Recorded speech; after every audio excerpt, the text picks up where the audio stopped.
And so that's one of the things that we'll bring through a participatory approach, and I'm going to turn it over to Gabrielle to explain a little bit about that. Hola, hello, welcome to the session where you work. You don't just listen, you work. This might be a challenging session in terms of technology. If you were confused yesterday by what Facebook was, or your mode of communication is a typewriter, then this may be challenging. Other than that, this should be very doable. We'll see how this works. It should work. You can use your iPad, like we say, your smartphone, your computer. I'm not sure the iWatch, but anything else pretty much goes. Okay. What we're going to do is we're going to set a website up, and you're going to be answering some questions. We'll do a warm-up first, and easier ones, and then what we have asked the speakers is to give us a challenge, something they were about that they want to hear from you back. And then we're going to see how that goes. Okay? So that's the plan. That's as far as the plan goes. We'll see how this goes. So we're going to start very easy. Something you. So, just the first question. This should not be extremely challenging. Who you are, not in the deep sense. Just what stakeholder group do you represent here today? You go to that website, www.govote.at. That is the code that will be asked from you, and then just tell us who you are. If it's not listed, do the one that you feel closer to.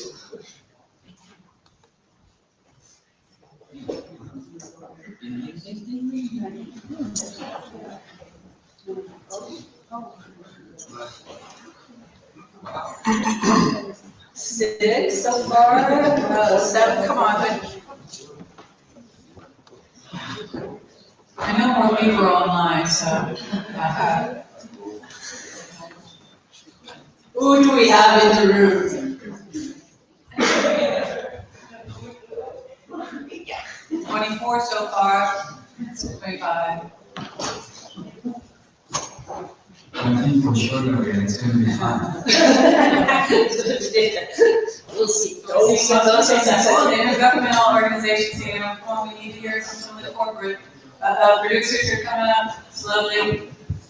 Why is there no other? What? Any questions? Why is there no other? Why is there no others? Do you think we don't have any other? Yes, because it was too small, the font. That is the real answer to that. So that's what I said. Do the one you feel closest to during this session. If it's not exactly representing your stakeholder groups, and you will see why later that becomes relevant. Okay. So, surprising, not surprising? One more NGOs came through in the end. I don't know if it took them long to get online or. And what are NGOs? The process. So it's all Nonprofit NGOs. So, I think this is not so surprising. We have 15. We have a majority of NGOs and international government organizations. We do have enough corporates. Someone was asking today. So there are some corporates in the room, and I'm surprised producers. Someone asked where are the producers. There's some representation of producer and producer organizations. So that's very encouraging too. The good news is you got through the first question. It wasn't so painful. Okay, so this we'll use it later in other questions to see if there is any distinction in how we answer some of the challenges based on the stakeholder groups. So now we move on to something a bit harder. Move on. And what we want to hear to set up the session is what you think is the biggest challenge today in scaling up sustainability efforts, not standards, sustainability efforts across the entire value chain. Use one word, please. One word. We will see why in a sec. You cannot input more than one time if you'd like. We have a lot to say. But just do it one word when you do the input. What we get a feeling is what is the biggest concern, challenge we see. What keeps you up at night? And if those aren't familiar with Wordle, the more answers that come, the more responses that are the same, the larger the word will get. So you'll see where more people are saying certain things and overlap.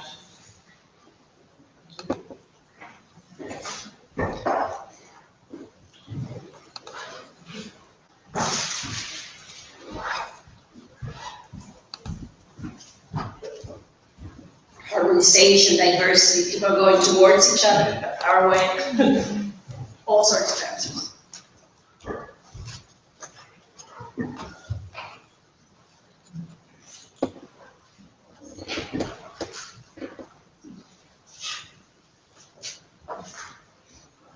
Well, people are more sure about the challenges and what group they belong to. This is faster. I don't know who I am, but I know what I care about. And 67 votes, diversity is coming up, a lot of coordination, a lot of trust, complexity, traceability, legitimacy, many of the questions, many of the topics that we heard today.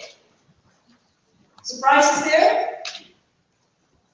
So a lot of different challenges. I think that's very interesting to see what we said. We are not all being the same. And you see coordination keeps coming up a lot. Cost, Price and costs. Yes. we have the speakers, something comes up like really strong comment. This is an open session, everyone has to work. No one can sit down and do that. No siestas. All of a sudden costs got bigger. Yeah, I'd say money. But there is also true because costs. Yeah, There's price, so there's, if you add them up properly. we can organize it later, but I think it's very interesting. Coordination, cost, trust, disconnect, complexity, partnerships, engagement. So maybe when we set up what we're going to be talking over for each speaker now, these are some of the things that people in the room believe are the key challenges today. We're going to keep, we're going to leave it there we're going to come back to it. You can have a copy of this if you're interested. We'll post it later. And now we're going to move on now to hear the challenges from the speakers. This is interesting, and as she said, to see it later and then analyze it, particularly we'll see clusterings, as it's not very forgiving if you just misspell a word or something. So collaboration, I've seen spelled a couple different times. So thank you for doing that, and that's what we're going to do actually with the speakers. We're going to throw out some challenges to you and actually some of their potential solutions that they've been wrestling around with, and get your input on it. So they're basically going to use you as a sounding board. And since these are experts, I mean, these are people that really are struggling with these things, and they're experts, they really have been giving a lot of thought to this. The first speaker I wanted to introduce was Jo Webb, and let's switch to her slide. Just the introduction, the first, yeah. So basically, she works with CEDEX, which is a very large not-for-profit membership organization, 38,000 members. And they work on improving global supply chains. And one of the things they have is this e-platform. And so they manage and share data across that e-platform within their supply chains. And so you can imagine, you know, they're well positioned to, with 38,000 members, with a lot of data, looking at these supply chains. But they're still struggling with the scaling of that for SMEs. And this is a theme we heard yesterday as well in the workshop this morning. So I'd like to introduce Jo. Thank you. Good afternoon, everyone. Lunchtime starts, so I'm really pleased that this is an interactive, energetic session. CEDEX is a signatory and a proud supporter of the Trade for Sustainable Development Principles, because the principles of transparency, harmonisation, sustainability are core to our organisation's own mission. Very briefly, obviously, very kind introduction there. CEDEX is a not-for-profit membership organisation really dedicated to driving improvements in responsible and ethical business practices and global supply chains. Our platform covers key social, environmental and ethics information. We have a range of services as well to help companies to monitor and manage and mitigate risks. And our members, of those 38,000, that were mentioned range from some of the world's largest retailers and brands to some of the smallest farmers and growers in the world, and a range of supply chain actors in between. We are code neutral, so we're not a standard, but we do offer the ability for our members to collect and report on information across a variety of standards and codes. So what has SEDEX done so far to try and help this really challenging area? So we have some common assessment tools, such as an online self-assessment questionnaire, and an audit methodology called SMETA that's been developed in conjunction with our members and with stakeholders to try and drive convergence around these core principal areas. We're talking very much about harmonisation today. To try and drive this harmonisation of approaches and gain leverage which individual companies find really hard to achieve on their own and address this sort of duplication. Historically, companies have managed ethical and responsible business practices in their supply chains through a top-down compliance-based approach. And this approach has really been proven to cause audit and questionnaire fatigue, and it's really been leading to stakeholders questioning why we're not seeing any real improvements and any difference. And many companies are now starting to sort of put individual capacity building programs. We heard before lunch about the need for capacity building programs. But actually, because that's happening individually, lots of suppliers are now starting to suffer from capacity building fatigue. So therefore, I think when we talk about collaboration, which we saw coming up, it's really key that capacity building focuses on a bottom-up, supplier-centric approach rather than individual approaches. That's not easy. We don't admit it's easy. To raise standards within a supply chain, thinking of a company approach, there really is a phased approach. Companies need to map their supply chains to multiple tiers, to gain that transparency, to understand where risks, impacts might lie. They need to assess their suppliers using tools and standards, and then work with those suppliers to access, leverage, influence those capability building programs. And for some companies, that means that due to scale, they have to prioritise suppliers to work with based on spend, etc. And that often means that suppliers in lower tiers of the supply chain miss out, and they're actually arguably the ones that need it the most. So what can SEDEX do? So we already have a technology infrastructure to reach suppliers at scale globally and be a means for our members to collaborate and drive improvements. And we already provide capability building tools in the means of a supplier workbook that's free and publicly available. But we recognise that our platform offers the opportunity to be both a collection method for supplier assessment information, but also the delivery mechanism for tailored solutions and capability building training. And that's what we're really keen to hear your views on. We're currently developing an online e-learning offering to help drive awareness and understanding of sustainability issues across supply chains. And e-learning offers a huge number of opportunities because it can be tailored to countries, sectors, languages, it can be rolled out quickly, it can be monitored across multiple tiers of the supply chain, even when a customer doesn't have access themselves to that particular supplier. And importantly, the SEDEX platform would allow a supplier's specific areas for development to be identified by their self-assessment information or by their audit data. That could be highlighted to them and then directed them to the most relevant training to address their key development needs. So e-learning is cost-effective, flexible, scalable. We're still developing the finer points of this program, such as the level of details of the training. So should it be introductory level at scale, just to address base levels of understanding, or should it focus on the more specific elements, aimed at a smaller number of suppliers? And how should it be charged? Cost came up. So should it be free, cost covering only? So we're going to get the chance to answer some of those questions here, but please, I'd really be grateful to hear your thoughts offline as well. It's particularly before the break, so we can continue the conversation on the break. So thank you, Joe, for setting that up. And the question that Joe asked us to ask you is, Sorry, for those that came in later, please get out your laptops and phones and log in, and we'll be doing voting.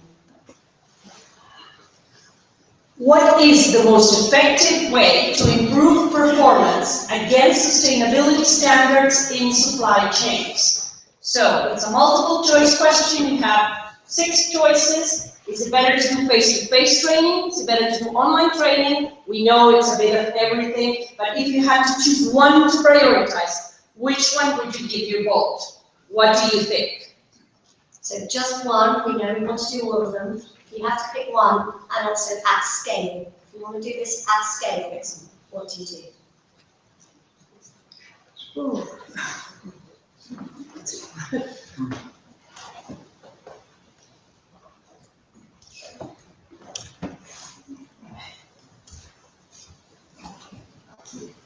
Obviously a trickier question than I thought. No, it's, so we guess you're all logged in, 34, good.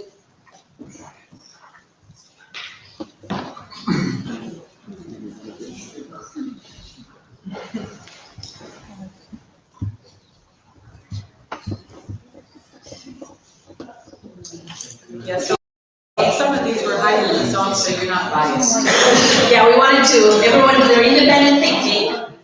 Wow. What does that mean, Hazel? I'm surprised, actually, because I guess at scale isn't there in the wording. But actually, if I'd guessed, I'd have thought that mass communication, either awareness raising or online communication to perhaps, especially if we're thinking about SMEs, geographically disparate farms, actually getting a trainer out to all of those people, I'd say at scale, my view, that's going to be really expensive. Very complicated, But very effective. but very effective. So that's what people are saying. So far, technology has not replaced face-to-face training in terms of impact, or that's what we hear. And it's pretty unanimous, and that's why we ask for the stakeholder groups. So you can see their differences depends on what you represent. So communication on policies and expectations. Look, producer associations were high on communication on policies and expectations. Tell them more clear. Tell us exactly what you want, seems to be. But face-to-face training, I guess it's overall. All right. Any other thoughts, Joe, on the answers? It was a bit of a trick question, really, because ideally we want to be doing this in a circular fashion. We want to be communicating. We want to be testing through compliance audits, verification assessments. We want to be using all of the channels at our disposition to get that message out, benchmark, measure performance, and then build it into business as usual. How do we integrate sustainability into business as usual? So a bit of a trick question. But maybe it's human multipliers, not electronic multipliers that they're asking you. Hey, great.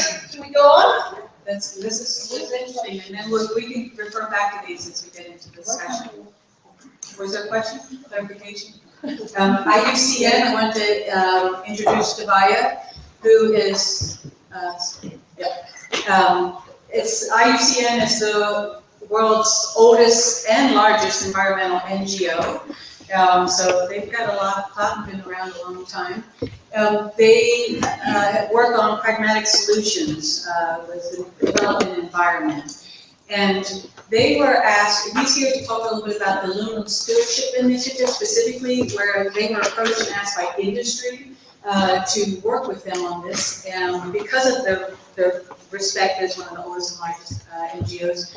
And so one of the challenges that they face is really, okay, but how do you make sure you get it right in the very beginning? So the right topics, relevancy, the scope, the right players. So that was one of the challenges they faced, and he'll be talking a little about the work he's been doing.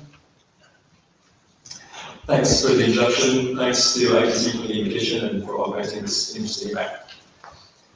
The Aluminium Stewardship Initiative, or ASI for short, was launched in October 2012 by ICM and some key industry players that represented the entire aluminium value chain.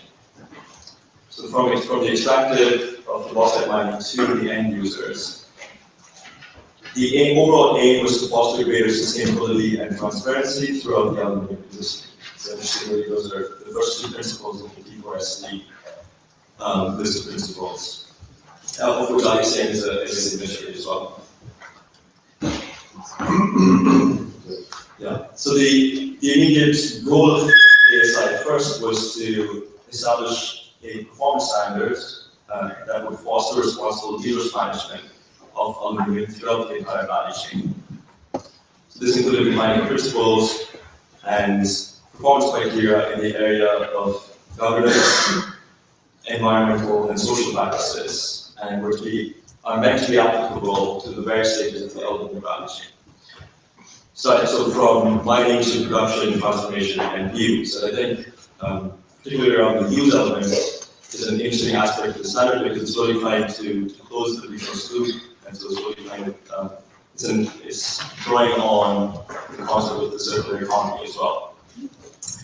To give you an idea of the end user companies involved, there's two main sectors primarily. From the food and beverage side, there's Nespresso and Coca-Cola, and from the automotive side, there's BMW, Jaguar, Land Rover, and Audi. But there's also mining companies who are involved with bauxite mining, so examples of Rio Tinto and Hydro. From the outset, ICM's main challenge was to ensure that the standard would address the relevant sustainability issues pertaining to the sector and lead to real positive changes. The second challenge was to ensure that the standard, once it was launched, would have a wide and diverse set of champions in all sectors of society, beyond just the business players, so that this could increase the chance for a wider uptake and also importantly a wider credibility and recognition in the aluminium sector. ICM's approach to these challenges was based on the recognition that these could only be addressed through a credible engagement process emphasizing inclusiveness and transparency. And I'm sure this is not new to a lot of standard organizations that are in this room. We can go to the next slide. In terms of a solution, the first decision was to establish a relatively large standard setting group. So this was composed of 28 individuals that allowed the participation of a diverse range of industry supporters from just 14 companies that had to reflect the interests and the knowledge of the entire aluminium value chain, so from mining to end users, but also companies involved in recycling, for instance. And an equally diverse participation of non-industry stakeholders. So this was 14 civil society organization representatives that reflected expertise in environmental and social issues, most of which had experience directly in the aluminium sector. So the standard setting group had the power to make decisions by consensus or majority, and important for ICM was to give the non-industry group an equal balance of power as the industry stakeholder group. Secondly, ICM opted for a purposely designed and professionally facilitated process. So the process included 6 face-to-face facilitated events and 2 60-day public consultation periods. In between these face-to-face meetings, there were also contact groups that facilitated discussion between face-to-face discussions. These were virtual groups. Version 1 of the standard was released in December 2014, just a little over 24 months since the launch of the actual initiative. Note that this is still very much early days for ASI, so there's no actual certified aluminium yet. So the next phase is really getting into implementation and then into piloting. In closing, the ASI standard has high credibility due to its multi-stakeholder governance. It would have been an easier process for industry to create its own quality standards, but the involvement of ICM as a convener and aspiration to make the standard more robust by integrating executive stakeholder co-design and a public consultation process, and inviting ICM to coordinate that. show the desire for industry partners to open up their work to constructive dialogue and change. Thanks. Excellent, and we move on to the challenge posed, which is does competition among standards in a specific sector, does it lower or raise the sustainability performance of certain products? There's more standards, does it work better than one in a certain sector or not? So multiple standards actually lower sustainability performance through confusion or whatever other reasons. It raises sustainability performance and to have more, or it is not linked. This is not related. Is that right? That's the question? Yeah, I can just maybe a bit back to the question. We had a long list of questions, but this was one of them. And I think it was, as a relatively new standard coming into a common standard space, I think this is, from my point of view, was one of our important questions to understand. Although I will say that within the aluminium sector, it is the first aluminium certification system, but it certainly has elements of which, for instance, from bauxite mining would be common to other types of mining as well. And so there are other standards that address some parts of the value chain, and what does that competition do? And the answer is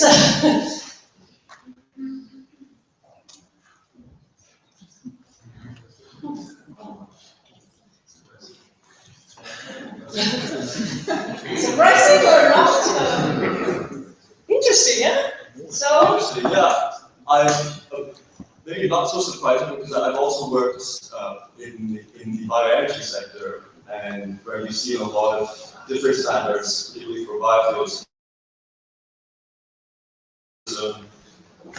Of the standards in the biofuel space was that a lot of standards actually did draw the bar lower, so the easier standards were getting more certified products or certified portions of the market.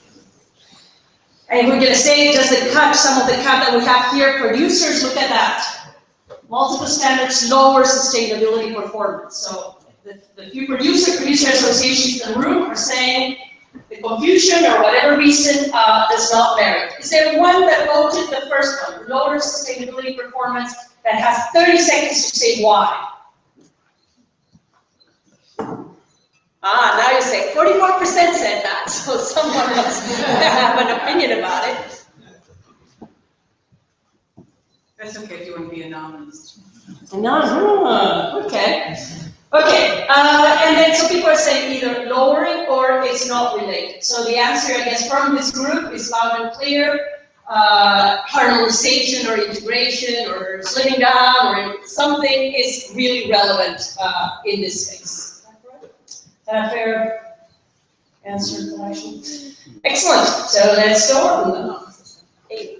So I have the privilege, the next speaker is Sonia Schmidt, and she's with the Global Social Compliance Program, which is, I guess it's the world's first international standards and initiatives benchmark.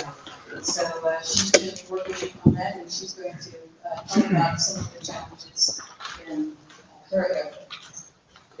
Thank you for the introduction. Thank you for the invitation. Nice to see. I'm not going to talk a lot about the GCP. You have the information in your little leaflet, and I also invite you to check out our new homepage, which has been recently launched. So it's going to help you. It looks much better than before, so please check it out. It's actually a great transition, what we just talked before, because this is really the challenge GCP is trying to tackle the proliferation of standards. We also heard it yesterday in the opening session at WTO. This is one of the issues companies are really struggling with. Also, our members are really struggling with because it carries cost, duplicative efforts, audit fatigue, and just inefficiency in the supply chain. So the challenge that we're having is really to how do we create this trust to work together on harmonizing requirements, facilitating collaboration, both amongst buying companies, amongst standards, and amongst different supply chain actors. And really to send them a common message to suppliers, and was mentioned before as well. This is an issue for suppliers and supply capacity building programs. So just, can you go please back to can you go to the first slide? Thank you. I just want to briefly introduce you to some tools that we developed either within GCP or in close collaboration with ITC that are there to facilitate this collaboration and mutual recognition of schemes, of code of conduct, and standard requirements.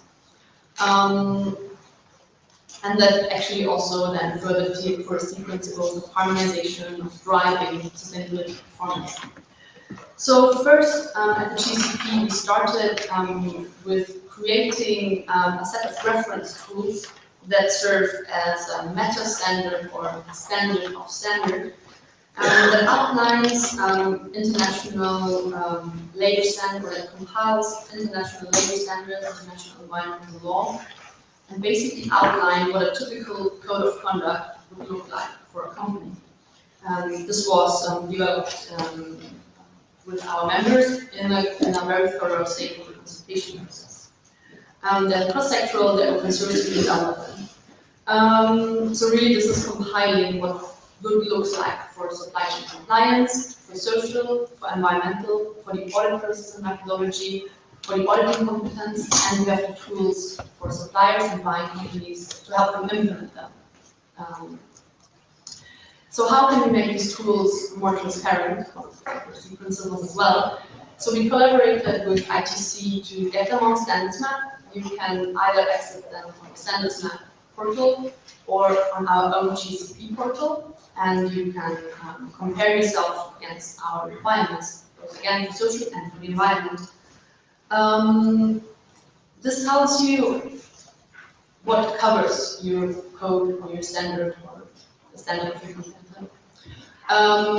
If you want to go a step further and you really want to look into the detail, what does the policy cover, and also how is it implemented, what are the procedures, how is it audited, is the documentation actually in place, is the process good and robust?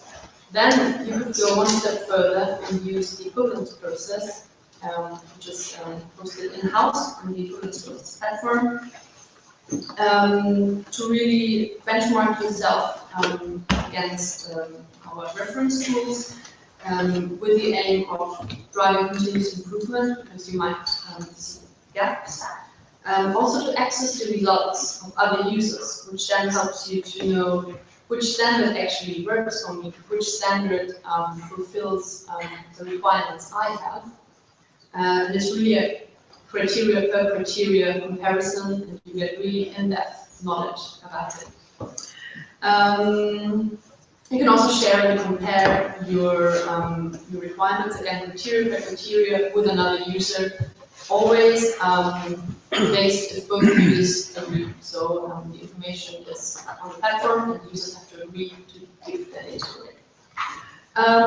So basically my question for the audience today is, basically I would like to step back a bit from these concrete tools and also turn around the question like, how do we enable this type of harmonization, this type of working together in supply chains, and really focus on the capacity building by harmonizing requirements, both from buying companies, as I said, but also standards. So I'd like to turn the question around and ask, what's the main challenge in harmonization and recognition? So the first thing was first, loud and clear, the question we had from before, yes, get your act together. Okay, so what is getting on the way of getting your act together? What is the main challenge? What do you see the main concern about not being able to do more harmonization and mutual recognition? What is standing on the way if we all know this is important? And you have 5 choices, again, a bit of everything, but if you had to choose one, which would that be?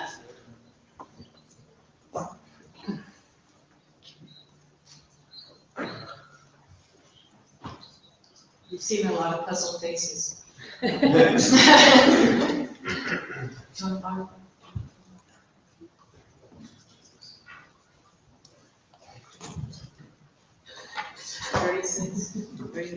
I gotta go too. Well, we're the largest panel, 7, that's why, we're also, you know, the sustainability, there's a lot of sense of urgency, so we're creating urgency in our panels too a little bit, like on the time, you know, so doing the red card things. And what we think is the biggest challenge is, what you think is, different drivers, different goals of the schemes, quite overwhelmingly the strongest one. And fairly even across the group types. What do you think? Well, I hope that also partly to the tools that are already out there, it's not like only lack of knowledge that hinders this type of collaboration. I actually wasn't expecting that answer so much, but I guess it gives us good input to see, you know, how can we address this? Does it have to be more like, you know, focusing on the sector, or maybe it could be, okay, let's get these teams together that have the same drivers, have the same goals, and to try to get them to work together. Thank you. It's quite interesting. We heard a lot of the, we can connect this way, you can balance this way, but what you are saying is that it's really, we're about different drivers. So maybe the conversation needs to be about what's driving the standard and how do we harmonize or integrate or connect or deal with the different drivers and goals of scheme. You had a 15-second remark? Yes, actually, I'd like to see a show of hands if one of the options has been self-preservation or perpetuation of the certifying entity. Okay, great. Who thinks, let's do that, who thinks self-perpetuation or market share or whatever of the certification scheme is a major driver for preventing further harmonization? Show of hands. Who thinks it is? Who thinks it is not?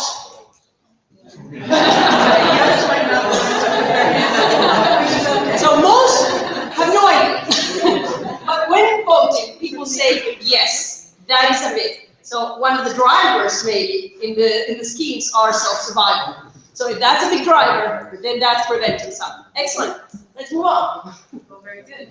So coming home after 30 years of working in ITC, we have our next speaker, Friedrich von Kirchbach. He headed up including the market analysis tools.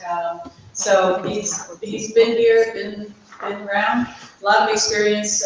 His bio is very rich, you can see in the program. So he's here for representing COSA, the Committee on Sustainability Assessment.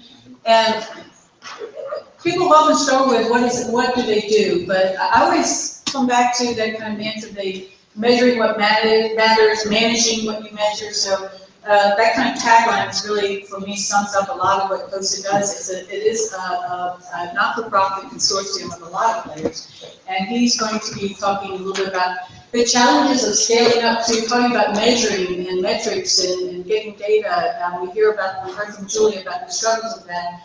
So he's going to be talking about dealing in tropical agriculture, specifically the challenge of dealing with smallholders and trying to have these systems work for them, accessible, affordable, etc.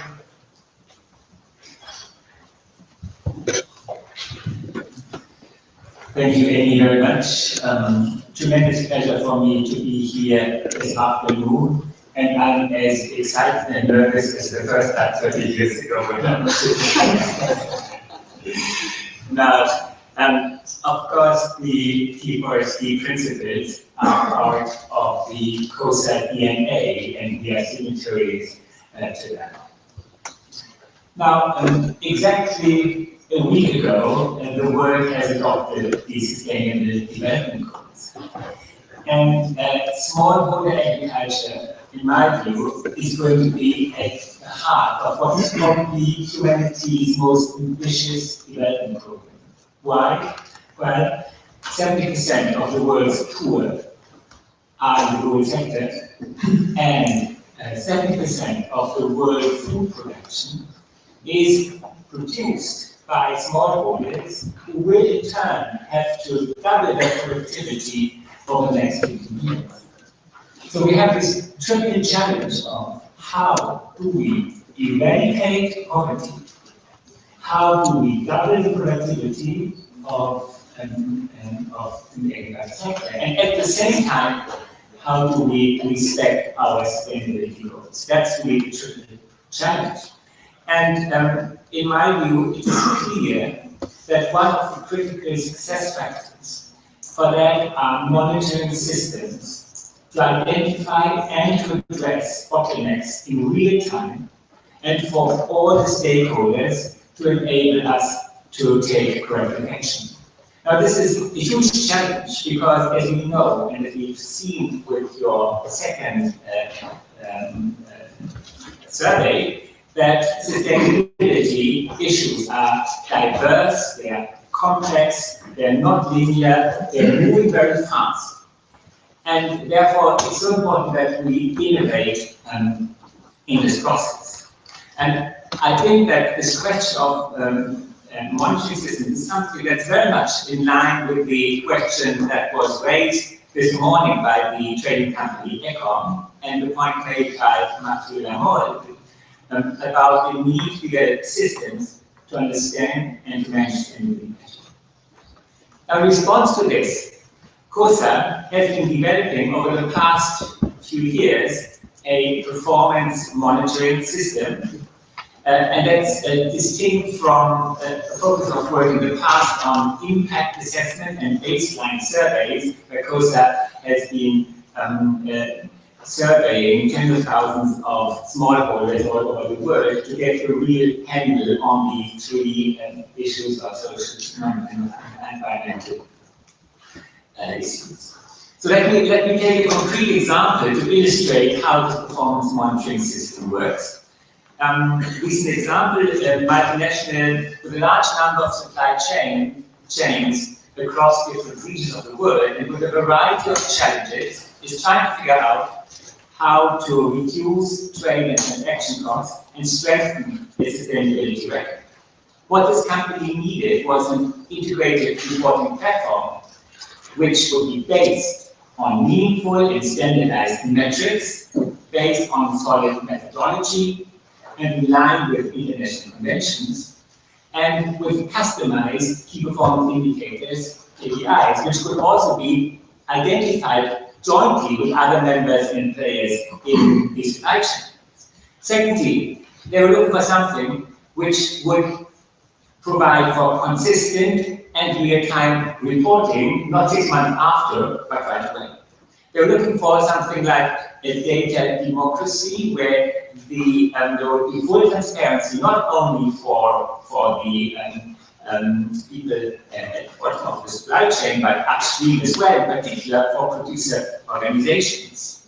And for something that would be mobile across different technical platforms, such as PCs, Macs, tablets, phones, and so on. And finally, something at reasonable cost with the right mix of self-assessments and of external validation. So this company used COSA's COSA performance monitoring system, and maybe we can have the next slide here, because that's the only one I have, which is an example of the so this is an example of the dashboard, which puts together all the major results, so that you see immediately how things are going in the different production locations. It was very interesting in this process to see that the challenges in Asia are very different from those in Africa and Latin America. And so this allowed them to enable the company to identify rapidly the problems and to understand and communicate more confidently the progress and the remaining challenges. So a variety of other partners have picked up the approach because it brings out the overlap of good business and better sustainability. So from our perspective, the proof of concept is okay, is clear, but now the big challenge is how can we scale up this approach so that we ensure that we move from a practice-based to a performance-based monitoring culture, that we can build on the best practice with the selection of indicators and metrics, that we create feedback loops, in particular for the people and at the actual producers, and that we are benefiting from IT without being IT dependent. Now, we are really very happy that we have this opportunity to pick your brains thanks to the innovative approach of AB. Yes, I see you. So we are looking forward, very much forward to your answers in, what is it that has to be done to roll out this and other systems to enhance performance monitoring, so that at the end we all can say, we are rising up to the challenge of the SDGs, and we are making a difference in terms of small golden hour. Thank you.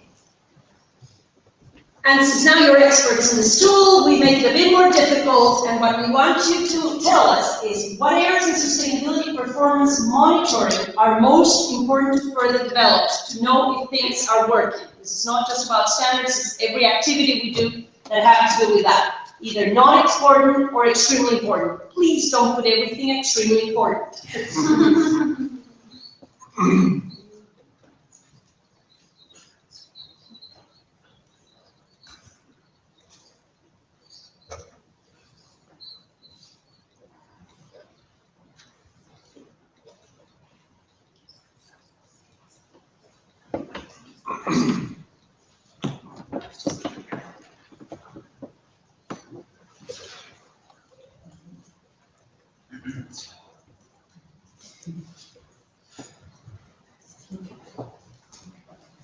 Can I make a comment? Yes.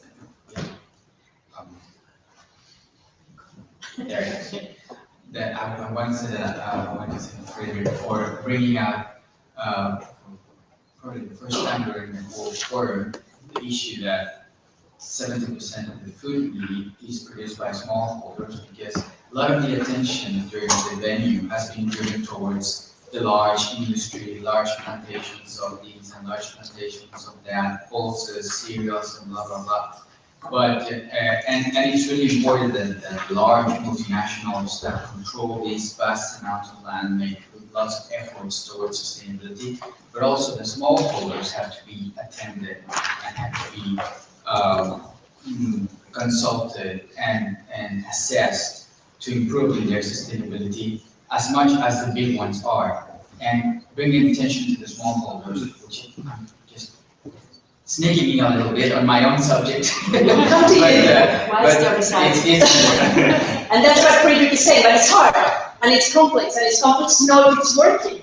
And so what or this is most important with such a complex thing. So let's go and see what you think. And we can. Oh, so harmonizing. Ooh, is there a theme here or what? Harmonizing indicators. So not just harmonizing standards, but also the indicators. How do we know we're doing well or not? And that seems to come quite strong. That would make it easier to scale up, to expand, to disseminate. And that seems to be the best one. One interesting one is disseminating better the results. And that we constantly have this challenge with a lot of people doing a lot of things in small rooms in their own computers. And we have a lot of challenges around disseminating that. What do you think, Rick? Yes, sorry. It's also clear if you don't harmonize the indicators, how do you want to clearly communicate the results? Because everybody's communicating with something else. Sorry. No, actually, I'm really flabbergasted, very happy about these results, because I admit, a short time ago when someone would have told me harmonizing indicators for monitoring the event, I would say, well, maybe.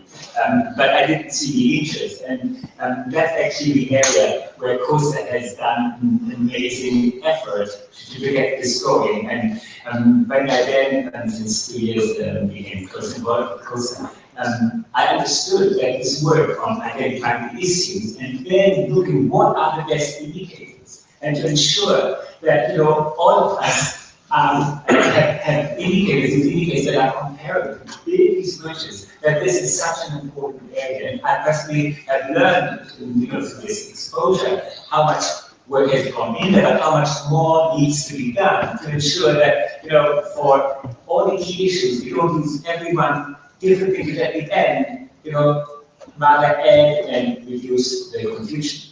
And I think the other point that I'm very happy that comes out is that this dissemination of results. I think that unless we manage not only to measure and analyze but also then to communicate the results, we're using the method. And so I'm really very happy about this results today. Very interesting. Some of the key things, so go back to some of the basics we heard before, the drivers, what is driving. Now it's like the indicators. Align first on some of the big things. And then we worry about the IT or we worry about the other things. So that seems to be what people are saying. Just before we move on, I did want to acknowledge among the tools and things that Friedrich did in his prior life, Standards Map is a brainchild of Friedrich's vision 7 years ago. He was the one that started this project in his earlier career. So I acknowledge to Friedrich and his vision, we're all here. And we go on.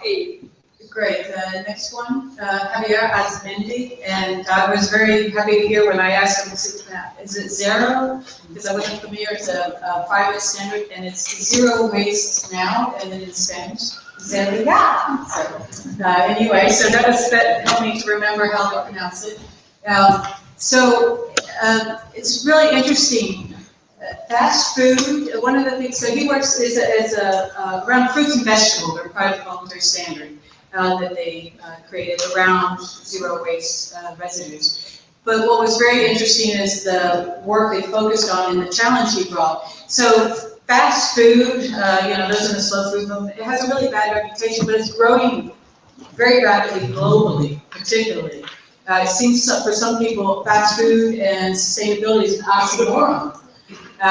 But with millennials and the Generation Z and such, it's really, it's a movement that you can't say, oh, well, we're going to just ignore it. So Javier and his team have really looked at the challenge of how can you make this inclusive, not just say we're going to focus on the leaders, those are the good guys in many people's books, but how can we make this accessible to both fast food and slow food? So talk about that challenge. Right. Well, thank you very much, and first of all, thanks for inviting us to be here today. So, do I pass the slides with this? Yeah, that's your slide. To go? There? There it is. Okay, so fast food or slow food, the sustainability challenges survey both.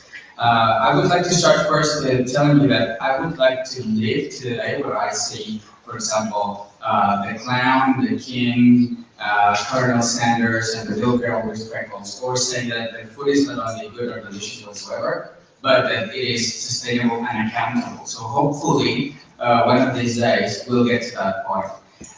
So the food and restaurant industry, and particularly the fast food industry, is questioned and challenged like every day almost. So we have the three actors in this chain, which are the farmers, the food processors, and the restaurant chains. About 7 years ago, what happened is that the end user, which is the restaurant chain, came up with a challenge saying that, okay, we need first and foremost to keep the food safety, but then we need to have a standard quality. And I'm bringing you a case of the producers of iceberg lettuce, the one that they use for the salads, and then they put in the burgers. And what they wanted is to have this standard quality, meaning that the bags with, I think it's about a 10-kilo bag of cut lettuce, they have to last for 21 days in the chamber, and they all have to have certain specific quality items. They all have to comply with the yield.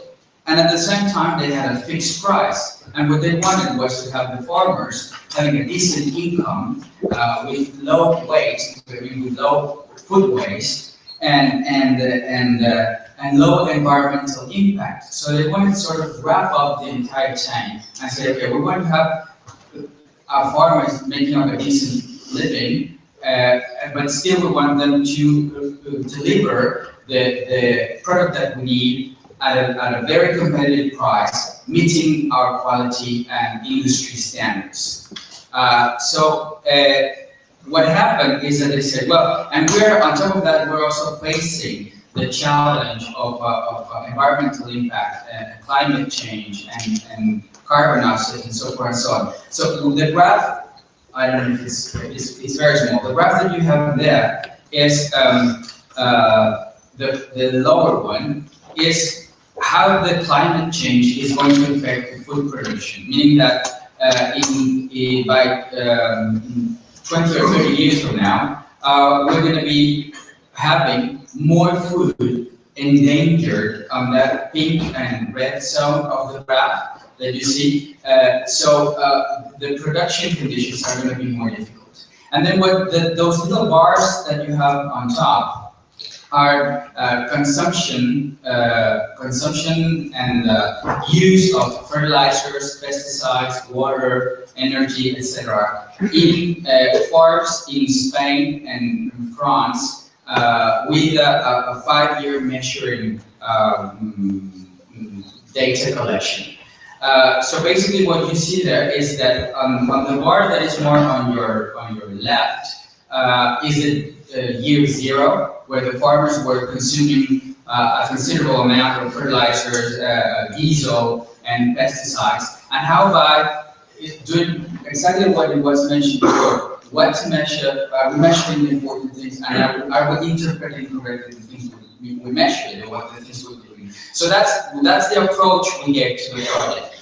We started working with the farmers, characterizing the soil and studying the frequency and gravity of the diseases and pests as they appear in the fields, and we studied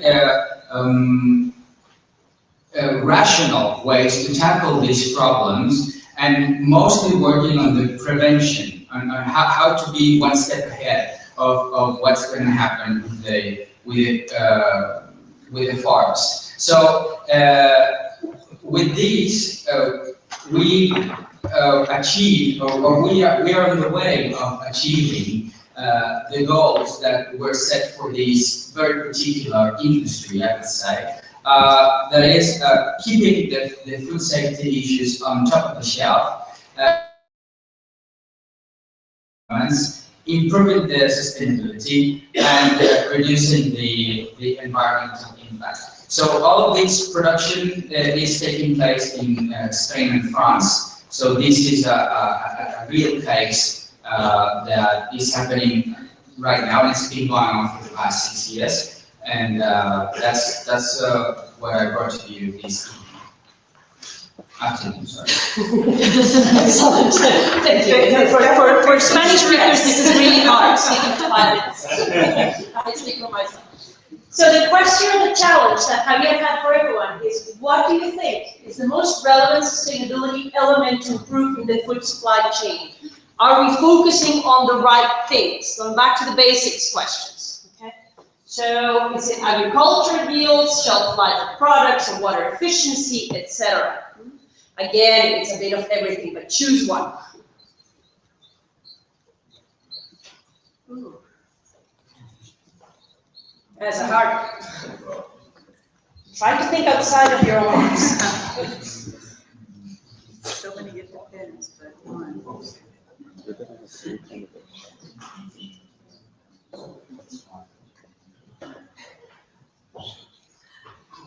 And if it is none of the above, you do have another option in this one. It's like none of this is the relevant thing.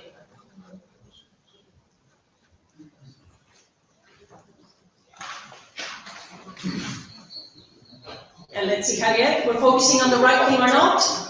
And okay, split. Agricultural yield seems to be water efficiency, biodiversity. So it's some increase in doing more with what we have, and the other ones in saving resources and water efficiency. What do you think? I would like to remark that in the objectives of this project, it was about environmental issues. So the social parts were sort of not considered because the productions were in France and Spain, so the whole... So the focus was environmental, in this case, because that was the area where you wanted to do more efforts. And they're saying, you know, that agriculture yields is a major component. We're hearing this correctly. If you improve that, a lot of other things happen along the way. Anyone that said agriculture yields, did you say agriculture yields? Was that your vote? No. Nope? Okay. If I can very quickly, please. Agriculture yields is the outcome, actually. I mean, and when we talk about smallholders particularly, the problem that they have is that they have lack of access to technology, lack of access to capacity building, and all of this combined will help us be more efficient in water management, soil management, so far and so on, and of course go out to, increase agriculture yields. Increase efficiency and a lot of the other things. So there's a lot of elements to increase efficiency, but do that short, like that, like short. If it had been productivity instead of yields, I would score that because that is resource efficiency. Yes. Excellent. Excellent point. Yes. We do have to constrain to words, but anyone that chose other, just say what? Someone that chose other is courageous. Yes. What did you say, Asana? Yes. Yes. Basically, because as I said, it's a combination of different elements, and what we're missing here is the reason. We just said 70% of the food coming from smallholders. So how can we make the smallholders to be more efficient? Small changes in the smallholder farming systems bring really big impacts. So it's all this capacity building that we've been talking before, and the access to this technology, fair markets, so is going to really close the gap. Efficiency, productivity. Excellent. I would like to say that the farmers in this project are small, both in Spain and France, and the resources and the commitment of both the food processor and the end user, the restaurant chain, are the ones who have driven that they have access to all this information and technology that we're developing with the project. So it's the case I'm reading today is about a commitment and engagement of the three players: the end user, the food processor, and the farmer, focusing on the farm aspect, on the farming, on the agriculture, because they're finally the beneficiaries of all of this. But it's how to make a sustainable supply chain, all of them playing together transversely. So that is the purpose of this project. Excellent. And we do have a break afterwards to discuss better. So It's also very apparent that these are very complex issues, and we're asking to put one single response. And we recognize that that's not the answer, but it's to provoke some of the conversation and come in from different perspectives and help the speakers as they deal with these challenges to really see how people are coming in from different angles. And so that's quite helpful. The next speaker, also a longtime colleague, Juan Zaza, and he's with the 4Cs Association, has long experience in the voluntary sustainability systems. And 4Cs is a leading multi-stakeholder initiative in sustainable coffee. And one of the interesting things is that they have purposely focused on that kind of 80–90% of the mainstream coffee. And so that raises some challenges, particularly in how do you then drive performance when you're looking at creating kind of baseline and I won't say, but entry level type of standards. So how do you, in the sustainability equation, really keep driving continuous improvement? So he'll talk a little about his world and some of his challenges. Okay, thank you, ITC, for the invitation. 4C is a signatory of the T4SD principles and is a member of ICM. And so basically, I would like to start by saying that sustainability standards are being used to introduce sustainability in sectors like coffee, clearly, and 4C is doing its share in terms of having a standard itself and being at the same time platform or roundtable called it three chambers, trading industry, producers, and civil society organizations. 4C, as Amy described, is a baseline code, so it's an animal with a different nature. It's not a high aspirational standard, but its aspiration is more on achieving the entire coffee community. So the intention is to reach the entire coffee community with a low entry-level standard, but to bring all on board towards other standards like our members, fair trade, UTS, or rainforest salmon. 4C has impressive figures. It has achieved a lot in all these years in terms of volumes and in terms of farmers, way beyond the other standards because of its nature of being baseline, because of its nature of being focused only on coffee and having all the actors working together and we have examples like benchmarkings with government initiatives like Certificanis, the Minas Gerais state in Brazil, with companies like Nestlé Client is inspired with the 4C base code, and with sustainability standard, we have a benchmark with rainforest and with fair trade. Still, the learning after 10 years of 4C baseline, 4C stands for Common Code for Coffee Communities. The learning after 10 years is that it's not enough. We only have reached, with all the numbers, the impressive numbers we only have reached 2% of the farmers. The estimated numbers about farmers, 20 million farmers, estimated COSA coffee farmers. We have 500,000 farmers, which we could say it's a lot, but we are really far away. So, in a way, it's to the learning of our council, of our membership, is that supply chain is not enough driver to introduce sustainability issues in the sector. Challenges are there: poverty, new generation, youth and gender, climate change, huge challenges ahead, and still the coverage is very small. So the innovation, it's the new strategy approved by the General Assembly in June, is about reinventing the organization from its identity. So yes, still a collaborative approach, a roundtable, called the roundtable membership association. Today we have the private sector there and the producers and trade and civil society, but there is a need to align with governments, with the public sector, and there is an agreement or an MOU with ICO, the International Coffee Organization, in order to step into the direction of working with governments. Also in the direction of working with SCP, IDH, and their national agendas.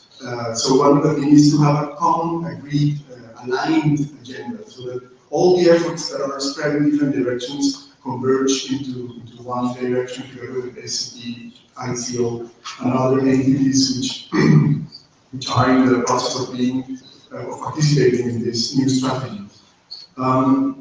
In relation to the code, the standard is separated into pieces. The code was an entry-based elimination of unacceptable practices, first ILO, fundamental rights, etc., plus a traffic light system of continuous improvement.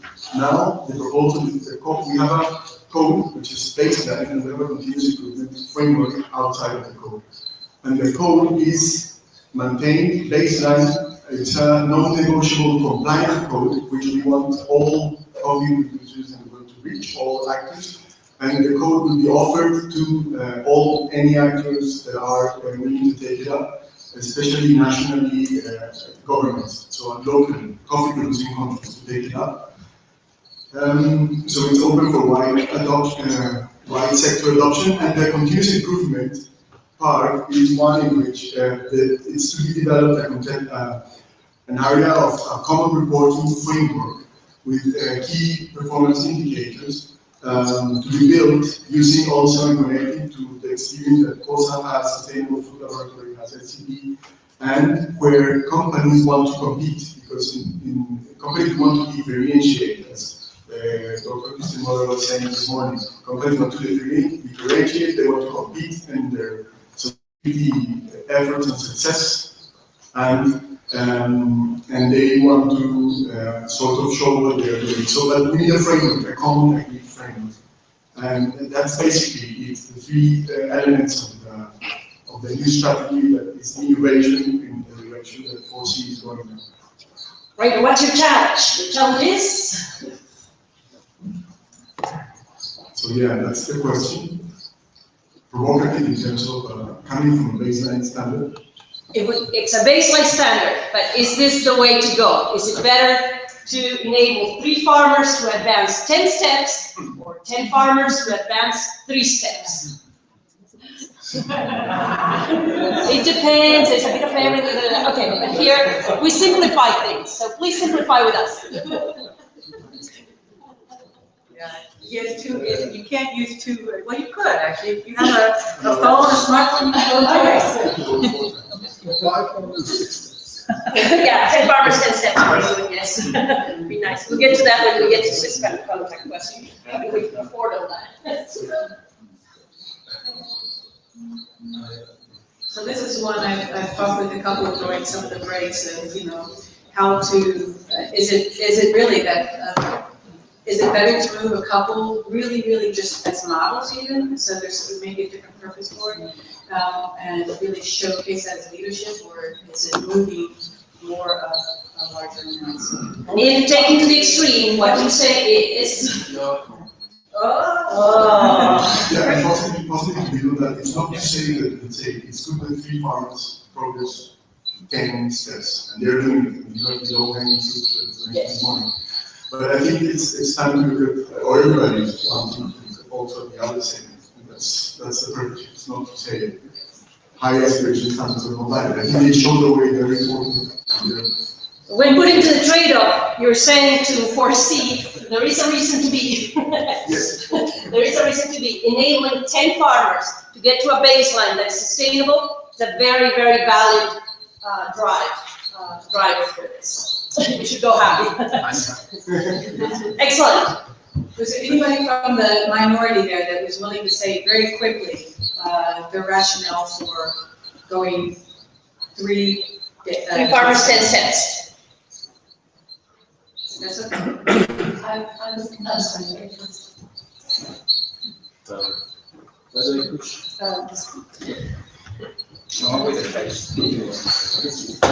Well, I didn't vote, but I have an idea. I think sometimes in the 3 farmers, we could have very innovative ones. And this would also help inspire the whole community of the rest of the farmers. Very interesting. The power of imitation might be that we do directly to, and then that expands, the wave expands. Very interesting. Interesting that the producers have left the room, I think, because they're not voting. But the ones that they were 10 farmers to advance 3 steps. So very interesting views, and you had a comment, yes. Well, only that I think there's been a change up because earlier we talked about scale and scalable, effective measures. There's a feeling in the room that face-to-face is where it needs to be. And actually now, we seem to be thinking about scale. Or they may be telling you both. The bottom of the pyramid concept, have you heard about how do you get to 1,000 people in a different way? I don't know. There may be things that can be thought more creatively around that, but sorry, we're on a speed train. Amy. Our speakers actually have adrenaline going. They're really like, and the clock seems to really, that time pressure. So Gabrielle Cassini is just, I met for the first time today, but I've heard all about Swiss Contacts, so the Swiss Foundation Corporation that will be speaking next. So she works with public and private in her job, partners, and she works a lot of driving best practices with practitioners. And so one of the main strategies is through market-based structure. So she's going to talk to us about the one of those ones that popped up a lot, that cost thing. So one of the challenges, she doesn't have to talk about that so much, but she could raise it as one of the challenges of cost with these long supply chains again, and with SMEs, with small producers. First of all, I'm not a driver, but I have a whole company behind me that does development work since more than 50 years, exactly say 55 this year. We have 4 sectors that we drive. The development is very important also for SME, commercial, financial services, exit financial and affordable services, and this is possible research efficient. So we come on the other side, we try to create employment and income opportunities for the race of the pyramid in 31 countries. And we think that this is the path we have for poverty and into future opportunities. We have been talking about the 7% smallholder farmers, and I think most of them are in this poverty line also.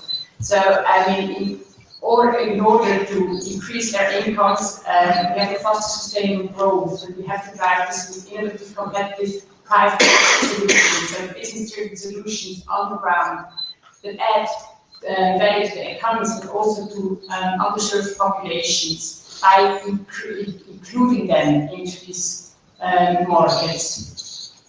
Ourselves as a tech, we try, if possible, not to take an active role in these markets. We try to facilitate, build bridges to coordinate, to motivate whatever is needed in order to enable local actors to to deal together on sustainable pathways to the future.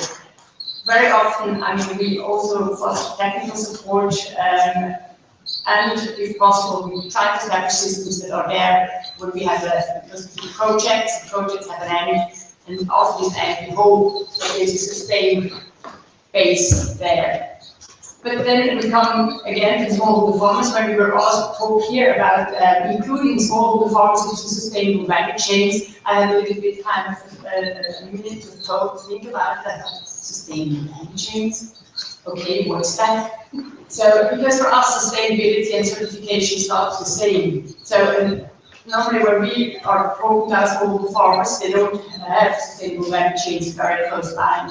They don't even have access to the closest markets. So probably there is a lot of point of discussion. We talk a lot about scale, we talk about trainings. So what we mainly do is trying to enhance these smallholder farmers to be able to serve markets. And I am here to represent my colleague from Colombia. This is a very, you say yes to because you're working with there we collaborate with ITC standard match in order for these smallholder farmers that have already been trained. Before we came in by USAID project that was replanted cocoa trees in order for the farmers not to plant cocoa anymore. so suddenly they made some trend analysis, and they said, oh, if they are really growing cocoa across the road, the inland market is now buying all the cocoa, will not buy all this cocoa anymore. So probably if we want to serve outside Colombian markets, we have to increase in productivity and quality. And we did this mainly by post-harvest support of the farmers. But then it came to the point, okay, if we want now to serve these international value chains, and they demand from us not only sustainability, because we are sustainable anyway now with all these trainings, we are now economically sustainable. How do we get in these value chains? And then there has been this mass of different standards that are around, and our projects also on the ground. I mean, we have 6 or 7 cocoa projects, and I mean, we have as many different standards or more that are demanded already from our donors to supply, to oblige to. So how can we help them? This is actually when the standard maps came into place. So we supported our farmers together with the assistance map that was adapted to the cocoa needs in Colombia, and they could then by themselves artificially make a decision and take a decision on which standards they want to go for, or for which they were best prepared. But we are facing still the challenges because we have been supporting them a lot, you have been supporting them a lot. How are we going to do this in the future? How can we make this financeable, especially also for landless or women, because very often they have not an acting system. And how do we convince governments if there is not always a price increase, often have gone for a standard to stick to these sustainable systems? So I'm 7 seconds before my time. I hope I have a good pause for you. Thank you very much. So my question would be, who should pay for scaling and for reaching all these 70% farmers in order to get that sustainable? So we say we're just touching with 4C, one of the more massive one, 2% of the producers. We're saying face-to-face training. We're saying that improve yields, productivity is a complex thing. Who pays for it? This question is slightly different in that you have $100 to distribute between different groups. Okay?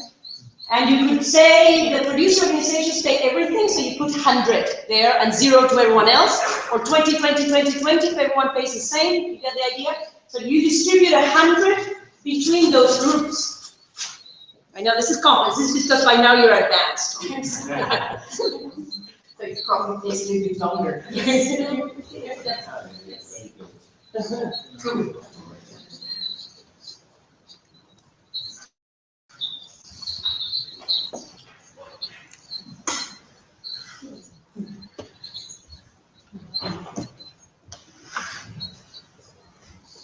Yes, you want to. Yeah, following one of Gabriela's statements is that if sustainability efforts cannot actually grant access for farmers to higher prices, at least what we should be worried about is that they have lower costs. So that they spend less money in producing, so that with the money they are making, their chances of being profitable are higher. And because that's the experience we have. I mean, with the program of buying all these lettuce from these farmers, the cost or the price that the restaurant chain is willing to pay is fixed. So they're So it's good productivity. they did it backwards. They say, okay, we want you to this fixed income. We want you to have a better profitability. So that's how they focus their efforts. I don't know if Ulrich is still in the room. Yesterday they were talking, a lot of the costs are still quite concentrated towards the producer side. A lot of the costs are having identified. But we have 48 votes, so let's see how you split the money. Everyone the same or? Okay. Gabriela. Okay. So everybody has to take part of the game. That's true. So actually, yeah, I guess you're right, because it should be, as I said, I mean, at the end of the day, I guess everybody along the value chain profits, so everybody along the value chain should also pay for it somehow. But at the moment, it's a little bit different. The big show is payment is done very often by not affected governments, so public money that comes from outside the countries that finance NGOs that do the projects. And as you say, I mean, very often, I mean, in our advanced group, we can reduce your costs a lot, but we are working with the farmers in Africa that have probably not even have any inputs at all. So first of all, their costs will go up, but their productivity also goes up. Normally, I mean, even with now in Indonesia, where we calculate, I mean, Singapore very well, when they calculate that they double their cocoa income, they have a sustained income, yes, but they gain probably at the end of the day $30 a month more, because the inputs of all the costs are coming together with increases quite high too. And then, I mean, my question was who should pay the certification, because if you're sustainable and more productive, to overcome also the cost of the certification, this probably doesn't then profit anymore. And the cost to be certification ready, which sometimes exceeds the cost of certification itself. I think this would be interesting in a longer format to contrast to who's spending what now. And if we put foreign governments instead of just governments in general, I think we could almost inverse this as to who's paying what. One short comment. Very short. I believe if you say sustainability, government should get out very soon, because the sustainable change is not with the government. I mean, I think in all our countries, the local governments are financing quite a lot of more or less sustained value chain. Somehow there are extension groups that support the farms in order to get sustained. So it's more this part of the government that hopefully still plays a role. Around it. So this might take some government money, because the official will be more expensive than ours. Excellent. And Amy. Okay. So we're almost at time, but I have to say, thank you to the panel for accepting the challenge of first giving us their challenge, but also the challenge of being under the time pressure and experimenting with us on this, using this software and such. So I'd like to run down very quickly, and we just go down. What can you now take away? If there's anything that you could perhaps say, maybe Sonia looked at me like, uh-oh. People ready to talk. Just real quick, like what can you now take away that the information from the results, whether your question or not? I think we know that the harmonization of indicators continues a very major challenge, and I'm looking forward to interacting with all of you, having building up this common learning and doing that forum on reaching out to have these more harmonized and more meaningful and more effective indicators. Javier. Well, I think that one of the important things that we're still pending on us about, as we would better be, is with communication. So I think that a big issue with sustainability now is to be able to tell that to the end consumer, to our next door neighbor, to consider the attribute of being sustainable and desirable condition for them to buy. And as that happens, then the sustainability efforts of the producers, of everybody in the chain might be better rewarded. Finally, what sustainability is about is of tackling poverty and having everybody with a better standard of living and taking care of our planet and our resources. And that should be a lot of thumbs up lights on that one. Gabrielle, you lean back very relaxed, so. You just paused me on. I have two takeaways. Some of them was a different perspective of the answers on how the producers or yes, NGOs fields where I can learn. And the other thing is that harmonization has come a step further. This is very nice for me, but also communication is not always only to the outside world, but also to practitioners. Because if I talk about what we do here or you do here, to my colleagues in the field, we have almost 1,000 collaborators and very many of them local ones, they don't know about it. Joe.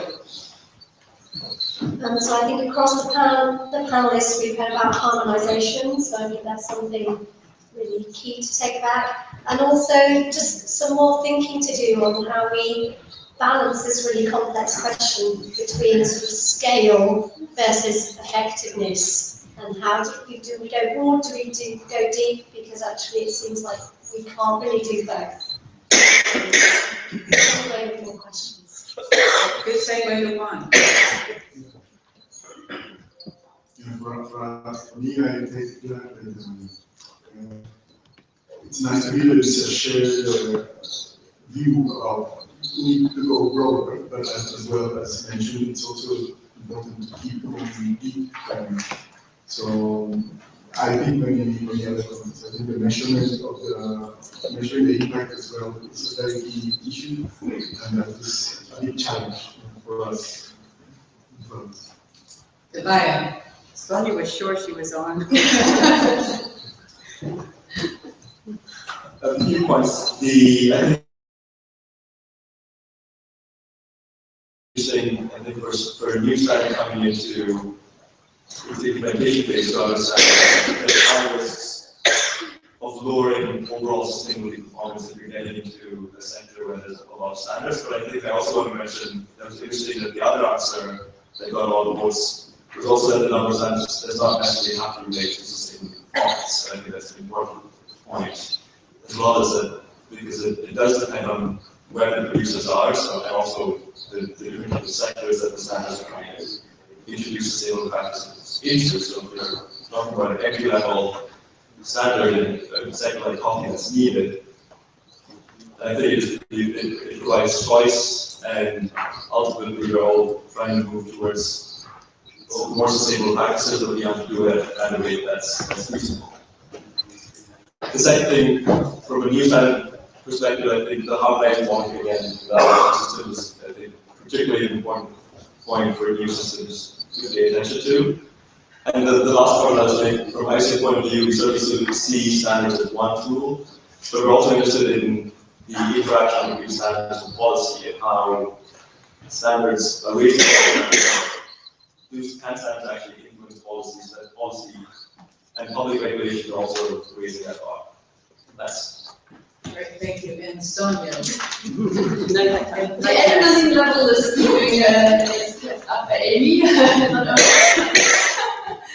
Well, for me, one key takeaway is that I think these events are super important because just by hearing or learning about all the initiatives already, I think we need to start harmonizing also what we're doing. And by learning about these initiatives, I think it can spark collaboration amongst us.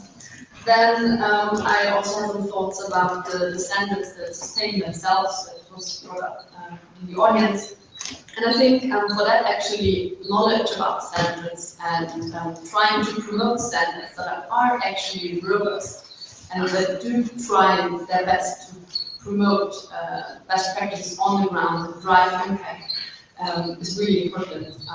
So I think for that, also we still need benchmarking, and also that other supply chain actors actually really look into what standards are promoting and really dig down. Thank you. Great, well, a big thank you to all the panel. If we could give a round of applause.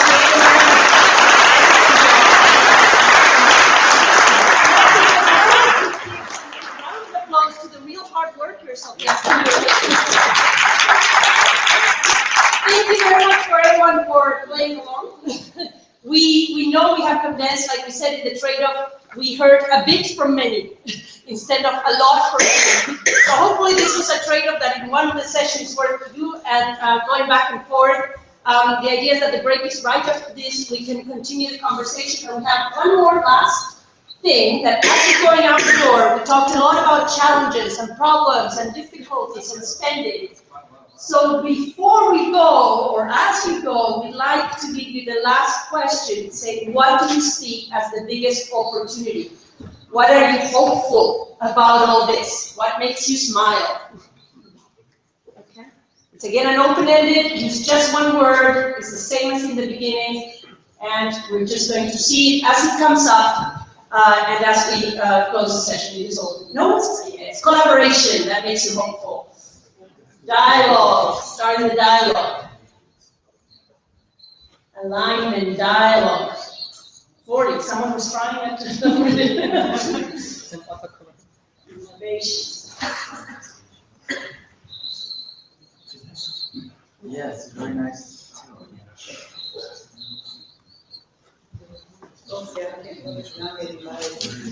I need inspiration.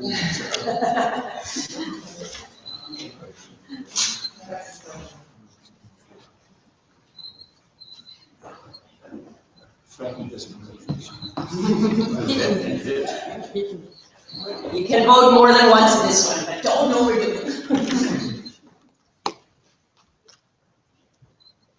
Again, some of the spellings of some come together, harmonization. The British and the Americans have on different sides of the table, but it's the same. That came a lot. Collaboration, harmonization, innovation, communication. I can see Spanish now. That makes you hopeful. Was that one of you guys? Excellent. Well, thank you very much. I am so sorry to say that I thought there was a break, but there is no break. But it's switch of speakers. So thank you very much to everyone, and food for thought for everyone who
Thank you.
Alright, good afternoon. I'm going to begin the last session for a few moments. If you can just take your seats, ladies and gentlemen.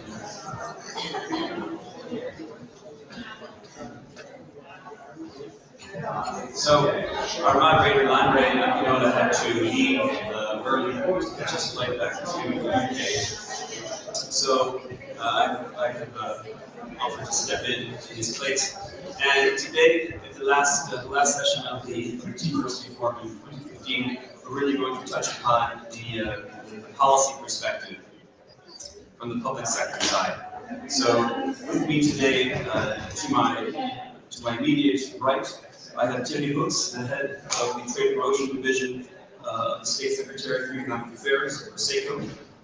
Then I also have, to my second right, I have Sylvia Formentini, the team coordinator for Trade and Sustainable Development for the DG Trade, Director General of Trade with the European Commission in Brussels.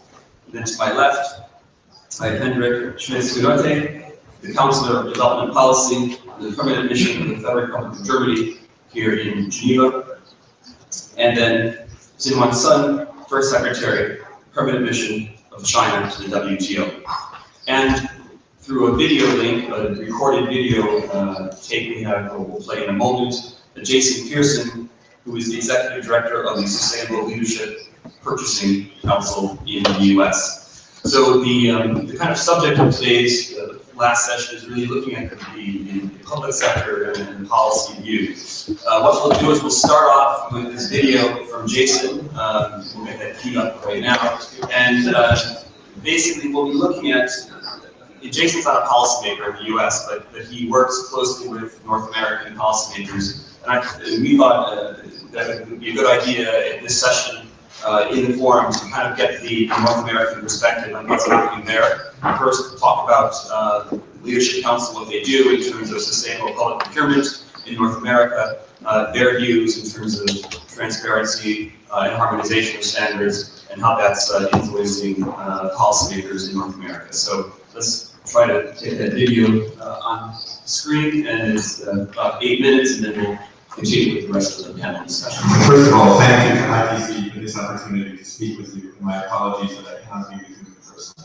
Let me be clear, I am not a policymaker, but it does make sense that I can speak with you in the context of policy aspirations, because I lead an organization, the Sustainable Purchasing Leadership Council, which brings together the economic influence of purchasers in both the public and private sectors to create a collective, aligned market signal that we believe has as much power as government policy to transform the marketplace in the future and to promote the supply chain innovation that has been the focus of the Trade and Sustainable Development Forum. Further, the Council has developed out of close partnership between civil society organizations, private companies, and government at the local, regional, and national levels. And the Council is complementary to policy initiatives being undertaken by these government actors, and it lays the groundwork for future policy action.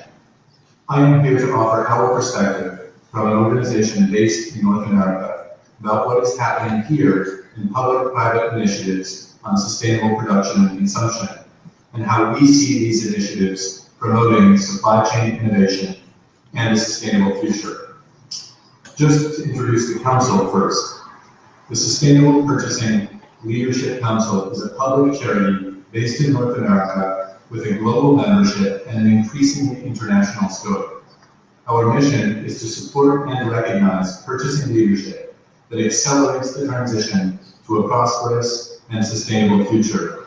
And our programs and community of practice are designed to help institutional purchasers to prioritize opportunities to influence the supply chain social, environmental, and economic impacts of purchased goods and services, to identify existing leadership standards and approaches that address these priorities, to benchmark progress toward goals, and to receive recognition for advancement. The Council is structured as a collaborative space in which many organizations and individuals come together to enhance clarity, consistency, and coordination around sustainability in the institutional procurement marketplace. In this work, we are closely aligned with the Trade for Sustainable Development principles. Like ITC, we expect institutional purchasers to incorporate the full spectrum of social, environmental, economic, quality, and ethical issues in their consideration of the supply chain impacts of the goods and services that they procure. Like ITC, we emphasize transparency. In fact, transparency and innovation are two of the core principles for leadership in sustainable purchasing on which SPLC founds its work. Like ITC, we advocate for harmonization and alignment. In fact, one of the key drivers for creation of SPLC was the need to gain consensus on the appropriate use of standards and assessment methodologies by institutional purchasers. And like ITC, we share a commitment to advancing the Sustainable Development Goals, as Alec will explain more fully in a moment. Finally, beyond the four principles of trade for sustainable development, we share an interest in promoting and rewarding supply chain innovations that advance a sustainable future. So, that's the SDLC. Now I'd like to give you an update on other developments on this side of the Atlantic. In particular, since many of you in Europe have done significant work to incorporate voluntary standards into state procurement as a way that governments can use their procurement influence to advance policy goals, and since this area is a core focus of ITC's work, I'd like to brief you on emerging activities in that area in the United States. On March 19th of this year, President Obama issued Executive Order 13693, entitled Planning for Federal Sustainability in the Next Decade, to advance federal leadership in sustainability and greenhouse gas emission reductions. Section 3 of this executive order directs federal agencies to promote sustainable acquisition and procurement by ensuring that certain environmental performance and sustainability factors are included in federal agency acquisitions. In addition to specifying compliance with statutory requirements, part of Section 3 stipulates that federal purchasers can also purchase environmentally preferable products or services that meet or exceed specifications, standards, or labels recommended by EPA, or that meet environmental performance criteria developed or adopted by voluntary consensus standards bodies consistent with specific requirements. Partially in anticipation of this executive order, over the past 2 years, the US EPA has been developing draft guidelines for environmental performance standards and eco-labels for use in federal procurement. And EPA has just launched a 1-year multi-stakeholder process to pilot these draft guidelines for 3 categories of purchasing. But EPA is not waiting for the pilot to be completed before making recommendations. Last week, EPA issued interim recommendations for specifications, environmental performance standards, and eco-labels for federal procurement for 7 categories of purchasing: cafeteria, grounds, landscaping, construction, office, custodial, operations, fleets, shipping and shop, and electronics. For each section, EPA has identified those standards or eco-labels that are currently recommended for use by federal agencies. In parallel with these efforts, the U.S. General Services Administration, which is effectively the procurement arm of the U.S. federal government and arguably one of, if not the largest institutional purchaser in the world, and was the first member of SPLC, has responded to this executive order and previous executive orders by undertaking a multi-year effort to analyze the supply chain environmental impacts of its overall purchasing in order to prioritize action in key categories. For the purposes of this forum, I would note the following about these developments. First, the U.S. federal government is increasingly seeking to use its economic influence as a purchaser to advance policy objectives. Second, the federal government is seeking to prioritize its sustainable purchasing actions by identifying a set of priority purchasing categories. Third, the federal government is so far more focused in its work on sustainable purchasing on environmental supply chain risk than on other social or economic aspects of supply chain risk. While the Obama administration is committed to developing a national action plan on responsible business conduct under the OECD framework for responsible business conduct, it is not clear that this national action plan will be translated into actions in the near future. And fourth, the U.S. federal government and its agencies are increasingly interested in aligning their sustainable procurement actions with those of the private sector through multi-stakeholder collaborative initiatives like the SPLC. So on that note, I would like to invite you to join us and our colleagues from local, state, and federal government, as well as from the private sector and civil society at our next annual summit here in Washington, D.C. in May of 2016. I hope that some of you will consider attending. Thank you. Okay, so interesting developments on the other side of the pond. And if you're interested in discussing any of this with Jason or finding more about the SPLC, please feel free to contact any of the T4SD team, and we'll put you in touch if you already have his contact details. So moving on in terms of the policymaker perspective, I'd like first to turn to Tevye Brooks from SECO to really discuss SECO's role and the Swiss government's role vis-a-vis their support for sustainability standards. So basically, Terry, is three questions. One is what has been your, say, historic interventions in the area of sustainability, sustainable development, vis-a-vis private or volunteer standards? Two, what have you learned in that process in terms of what are the findings? And second, third, and probably maybe most important, where do you see the future? What's next in terms of challenges and opportunities? Well, thank you, Joe. I think it's fair to say that I'm speaking mostly from an official development assistance perspective. It's true that Switzerland's role has been multifaceted, but what I represent today is really the Economic Development Corporation. Switzerland has been really working very hard on the promotion of ESS labels since the end of the 90s, I would say, within the framework of a very specific strategy. Standards are also considered to be key benchmarks to achieve Switzerland's green economy targets. And this is where I think there's a strong conscience in Switzerland when it comes to sustainability standards and labels. The idea, really from a policy perspective, is really to affect consumption patterns, being private or public. This is where public procurement comes to mind. And SECO has been really active in fostering the market uptake of ESS at the level of value chains development involved in international trade through, I would say, 4 types of support historically. The first is really through supporting standard setting processes, through seed funding to a number of multi-stakeholder processes associated with sustainability standards, be it fair trade, BCI, 4C, RTPS in the field of soy, covering really both niche and mainstream markets. So this was part of a very broad strategy. The second thing has been really to do technical assistance funding in standards compliance and facilitation of the certification process. This has been done mostly through technical assistance projects implemented by third parties, For instance, what we heard from Gabriela Crashini a moment ago in Colombia is financed by SECO, really along supply chain projects. The third one is transparency, supporting initiatives in improving the transparency around VSS, such as T4SD, but also increasingly on market data. We heard this morning from our colleague from TIVO, the work they're conducting with IASD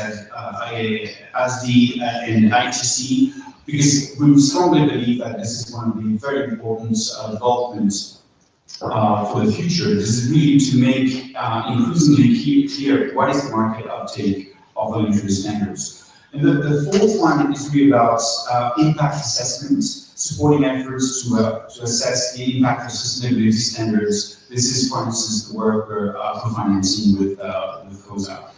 All this has been complemented with supporting what I would call framework conditions reforms, looking mostly at the policy side and the implementation side of the WTO agreements, which are very important for supply chains such as TBT and SPS, but also first facilitation now.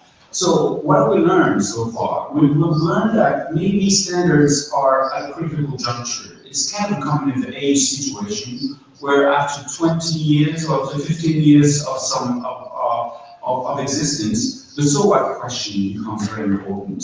What's at stake is really the sustainability of the various sustainability standards. And we all know the challenges in terms of costs, in terms of impacts. The last panel was very interesting to look at the perceptions of the room and the importance of the agenda beyond or besides certification. I think it's clear to distinguish the two because I think there's still a lot to be done within the existing certification schemes in order to increase efficiency and to lower costs, but there's also a lot to be done outside of the certification schemes, hence the term beyond or besides certification, in order to strengthen the governance of Producers Association, to continue strengthening Producers Association in the field, to worry increasingly about the access to finance and cash flow management of the producers, but also about business regulations, sector policies, and so on and so forth. A lot of those issues pertain to what is called beyond or besides certification, although everyone has its own definition of what it is. So I think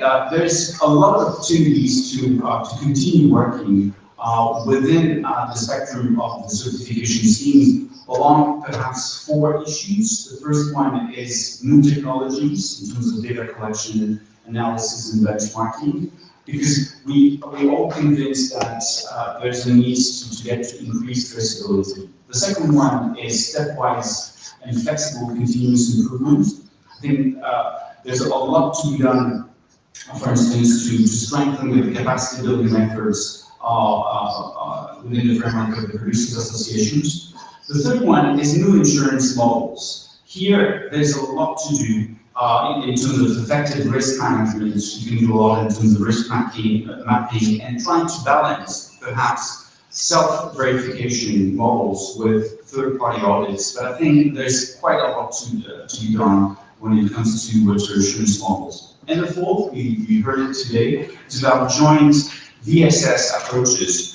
We heard this morning and this afternoon about the importance of convergence or equivalence of standards, of cooperation among standards. And I think there's a lot to be done in terms of mutual recognition of VSS requirements, about the potential of joint audits, joint training material development.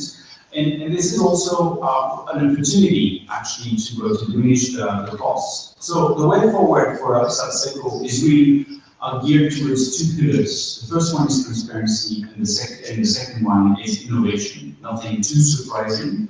Transparency is really about the needs to have T4SD evolving into not only one database, but the global database for a market data and sustainability initiative.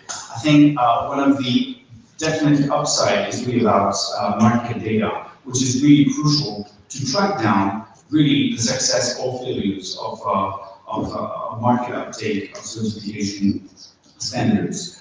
The second one, in terms of innovation, and we'll come to it in a minute, is interesting because we're exploring new ways to contribute to the strengthening of the ISIL agenda for innovation. The idea is really to try to catalyze and facilitate the innovation process of the ISIL members. And there's certainly a lot to be done along the lines I alluded to a moment ago. And another area is to foster the harmonization in the area of impact assessment and monitoring. I think the presentation from the COSA representative was pretty clear regarding the potential of this COSA Tech IT tool. And I think it's one of the interesting avenues we would like to continue exploring because it offers a lot of potential for scalability. So in a nutshell, this is it. Thanks very much, Jay. And I think that's very, very interesting comments, especially given the fact that through the theme throughout this T4SD forum this year has been heavily, let's say, innovation or technology focused. And I think that compared to when we started this journey several years ago, more and more every year we're seeing the need or the impetus or the demand for IT solutions that are scalable to address these issues in terms of harmonization, benchmarking, really getting at the producer or the trader level. So it's something that is very, very needed. At this point, I'd like to shift now to my colleague Hendrik from the German mission here in Geneva. And the German government has also been a strong supporter of sustainability standards throughout the past several years. And what I'd just like to ask you about, Hendrik, is really two questions. One, given the fact that Germany is basically leading the presidency of the G7 this year, there's been a lot of developments in terms of the G7 statements and work on sustainable supply chains and tools related to that. So if I can just have your comments in that in terms of where you see G7 input and, let's say, interesting policy framework in that. And then second, also, given the fact that just this past week we had the SDGs formalized at the UN General Assembly, how do you see the evolving nature of sustainability standards as templates or blueprints or mechanisms in which, especially SDG 2, which comes down to food security and sustainable agriculture, and SDG 12, dealing with the issues of sustainable consumption and production, how do you see these as perhaps tools or aids in those processes? Thank you very much. And thank you for this opportunity. Because I think it's really worth looking at sort of the macro context and with the adoption of the sustainable development agenda and sustainable development goals just in the weekend. I think a transformative shift towards more sustainability focused activities in all sorts of sectors. You mentioned two of the SDGs, but I think if you look through them, the different SDGs, you can look at SDG 40 and 50 on the sustainable use of ecosystems, or SDG 8, sustainable economic growth and decent work for all. I think in nearly every single SDG you find elements which relate to voluntary sustainability standards. And the new element is also really the explicit aim of all world leaders of all countries to combine the three dimensions of sustainable development, economic, ecological, and social, into a single universal agenda. It's also new that it's a universal agenda, not only an agenda for developing countries, but at the same time an agenda which applies to the same degree to developing economies. Germany is fully committed to achieving the SDGs, and we see voluntary sustainability standards as an important tool of making progress towards sustainable development. And there are basically three reasons why we think voluntary sustainability standards can help to make a difference. First, they allow consumers, both public and private, to make better informed decisions about the products they buy. And many consumers are willing to pay higher prices for higher content of sustainability. They create incentives for producers to produce more sustainable products by allowing them to charge higher prices. And finally, they financially incentivize more sustainable production, and thereby directly contribute to better working conditions, higher wages for workers employed to produce these products, and the use of more environmental friendly technologies. But there, of course, need to be a number of conditions in place to allow for the realization of these positive results. There needs to be a market for sustainably produced products, and there needs to be transparency about the content and the quality of voluntary sustainability standards. Finally, local producers need the capacity to understand the requirements and produce according to the standards. Nationally, we have taken a number of steps to increase the impact of voluntary sustainability standards by inter alia launching a website which allows consumers to compare different standards, thereby helping to increase transparency. We discussed before the big numbers of labels and standards, and we observe that it's often de facto leading to confusion or mistrust of consumers. And due to this confusion, standards which are mainly developed for marketing purposes also have the chance of entering the market.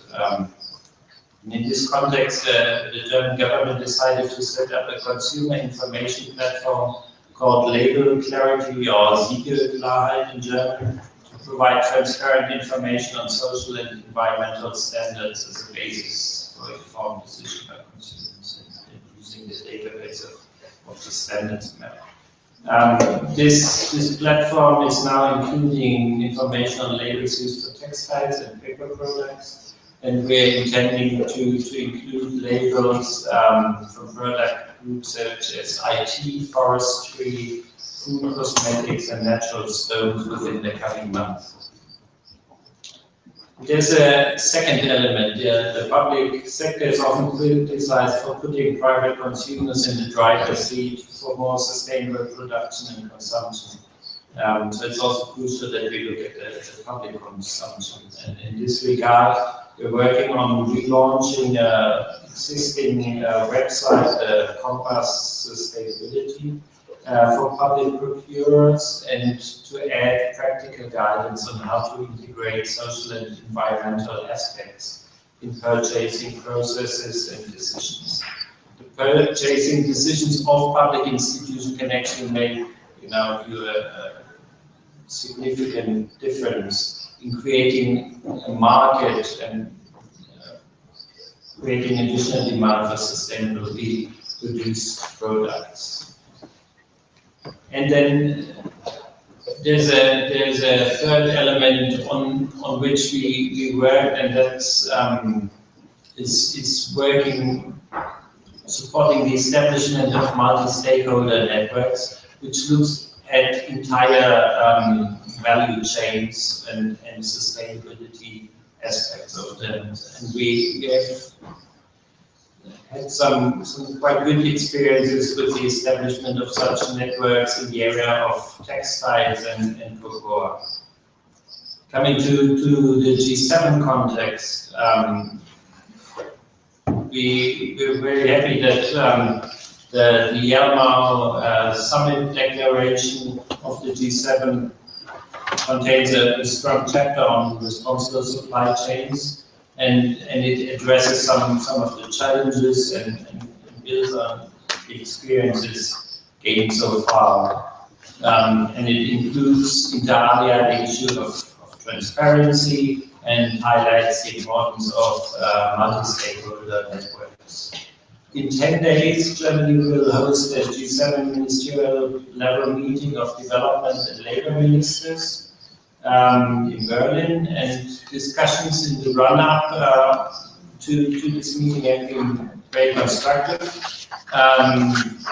The aim of this meeting is to formulate the steps coming out of the summit declaration, and discussions in the run-up have focused inter alia on the value of creating multi-stakeholder networks as a way to promote sustainability throughout the global value chains, the need to support small and medium enterprises, both in developing as well as in developed countries, to make better use of voluntary sustainability standards, and on ways of supporting developing countries on these issues via the provision of policy advice and better coordinating different capacity building initiatives. We expect that the ministers, when they meet, will highlight some of these elements in the declaration.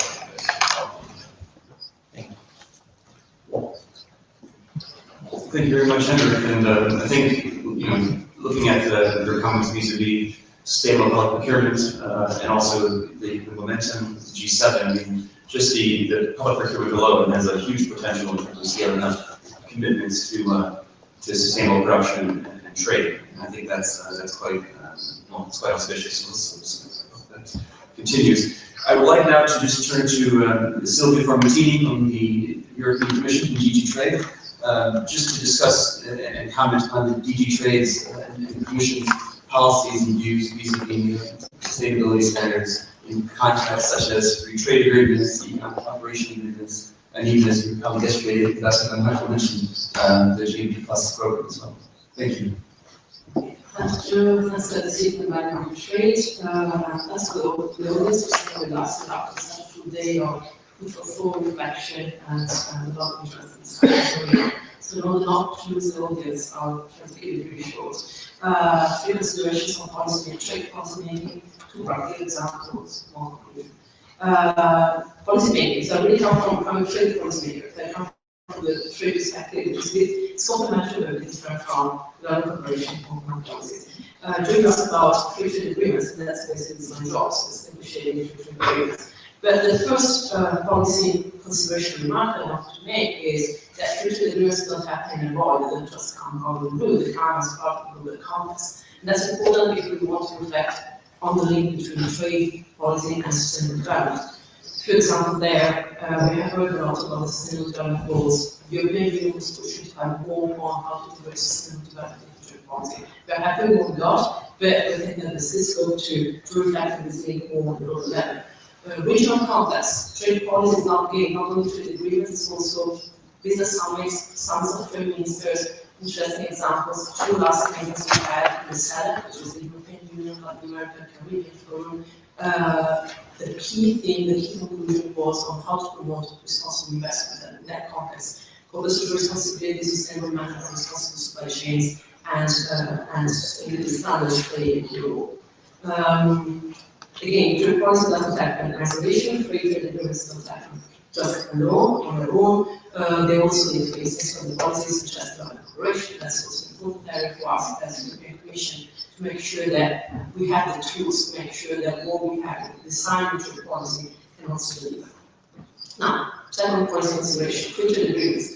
As such, before we really zoom into the third level, which is what we do in terms of provisions of sustainable development, just to mention that free trade agreements are really broad, they cover a lot of things. This session was open on the design of public procurement. That's one of the things that you related to the agreement. You have more, you can have energy, you can have provisions on green technology and so on. Those are all areas which are addressed in the EU free trade agreements, and those are all areas in which we try to incorporate, reflect what has been our experience in terms of how to use different areas of trade to promote sustainable supply chains and how to integrate in those sustainability standards. Now, the third and final level of trade policy making in terms of free trade agreements is a signature, rather unique signature actually, of EU trade agreements that are chapter on trade and sustainable development. In other words, the EU and sector, because the is really on the left hand. What's peculiar about that is that a lot of trade partners include labor and environmental provisions in trade agreements. Not so many partners bring those two things together under the common heading of sustainable development, which is interesting, it's important, because the way where you really try to make sure that you don't focus on one and lose track of the other one, but you also, most importantly, try to create synergies on the two. So I will spare you the details of what we do in our trade and sustainable development chapters, just to mention two things which I think are important here. One is that, and it's the area which has been developed the most in our official agreements, is that we're looking for what we call the positive agenda. We try to identify areas where trade and investment, which are supposed to increase, thanks to the agreement, and really bring contribution to sustainable development. And what happens there is that more and more we start to develop tax and provisions on both responsibility and on sustainability standards. That's something which is out there. We tackle it from sort of public policy perspective, so we refer to labels that we might adopt as policymakers, but we also have references in one of our recent future agreements to the promotion that public authorities can provide for large private sustainability standards. And the second point I wanted to mention on our future agreements is the fact that we build up a structure whereby we want to involve stakeholders in the implementation of the agreement. As in those who have the provisions, but then also to make some use of them. And before we come to the system where we create advisory groups, where we bring into the group business, trade unions, NGOs, and other interests to really give us advice, ask us policymakers on what use we can make of the trade agreements that we have to put in. So that's the sort of the policy design. Now, the two practical examples that I want to give to you, because of the experience in the European Commission, relate to these different levels. So I have an example which is broad, which is our partnership with ITC. So since 2011, the European Commission has been supporting the studies map, and Joe and the team have done a great job in going around and really reaching out to the different communities and bringing together the people, the policymakers, the producers, the traders, to really explain how the standards work and what kind of use can be made of that. The second example that I want to give is more strictly related to trade agreements. And this trade sustainable development charters that I mentioned. We started to implement these charters, and one of the probably the best experiences that we have had this year is we organized an event where within the framework we took advantage of the fact that we had policymakers in town in Brussels from Central American countries that we were discussing sort of government perspective, how well we were doing in terms of implementing labor and environmental commitments, but we also took that opportunity to invite more people to run business, to invite some organizations active on standards, we had fair trade movements, to invite business like the importers on the side and the producers on the side, really come together and discuss about what are the opportunities that this trade agreement that we have between the EU and Central America can give to the business community and others out there to increase their efforts, to support their efforts in sustainable production. The conclusion that I want to reach with that is to say that in order to, what we came to realize that in order to make sure that the trade policies that we design, the trade agreements that we design, really work for sustainable development, and we managed to build these connections and find that different people together. So we need different groups to be there. It's an ongoing process. We're trying to push this through different avenues, and we want to continue to do so. Thank you very much, Sylvia. So in the interest of time, I think we'll pass to our last speaker. Zinoa is the current representative of the WTO Commission China, and I'd like you to discuss, Zinoa, if you can, please, kind of the Chinese government's position on standards in light of also vis-a-vis the WTO. We also were in a panel yesterday, which was very interesting, and there were obviously different viewpoints shared at the panel. And I'd like to hear your views. Thank you. Thank you very much. I'm very happy to be here. I'm from China. China is bigger in suppliers, producers, rather than buyers or global retailers. Maybe my point of view might be somewhat different from my colleagues from Germany, EU, or Sweden. But whether they are right or wrong, because they provide some food for thoughts. Engaged in the discussion and the debates in WTO for many years, and also debates in the UN. And I would like to share some of my personal observation on the current landscape of monetary sustainability standards, also called private standards in WTO. First, my observation number one is the proliferation voluntary standards and initiatives. I think there are at least more than 500 private standards in the world. And according to my friend from the US, is at the panel session, there could be 50 to 70 private standards applicable to one single product. It means it's really proliferating. And also, observation number 2, I note the landscape is evolving, is fast changing. The developing members, which used to be standard takers, are increasingly becoming standard makers. As developing countries are also develop their own voluntary standards and initiatives to reflect their own consumers' preferences as well as the requirements of the global value chain. Actually, these increasing ownership by developing countries will add to the proliferation of private standards.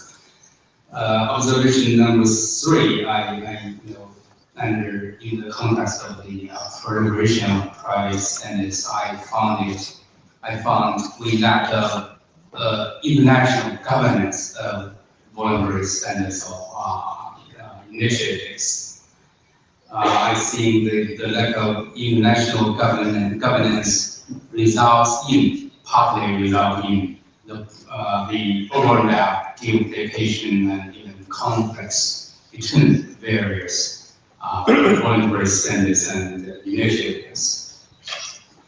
Now I would like to draw your attention to what we are discussing in WTO, particularly the Annex 3 of the WTO TBT agreement.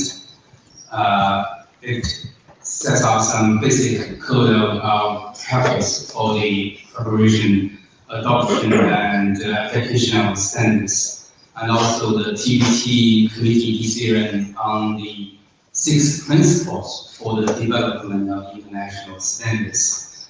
I think these, code of good practice and also the TBT committee decision highlight some of the very important principles to ensure that standards, whether they are voluntary standards or official standards, are not prepared, adopted, or applied with a view to with the effect of creating unnecessary barriers to international trade.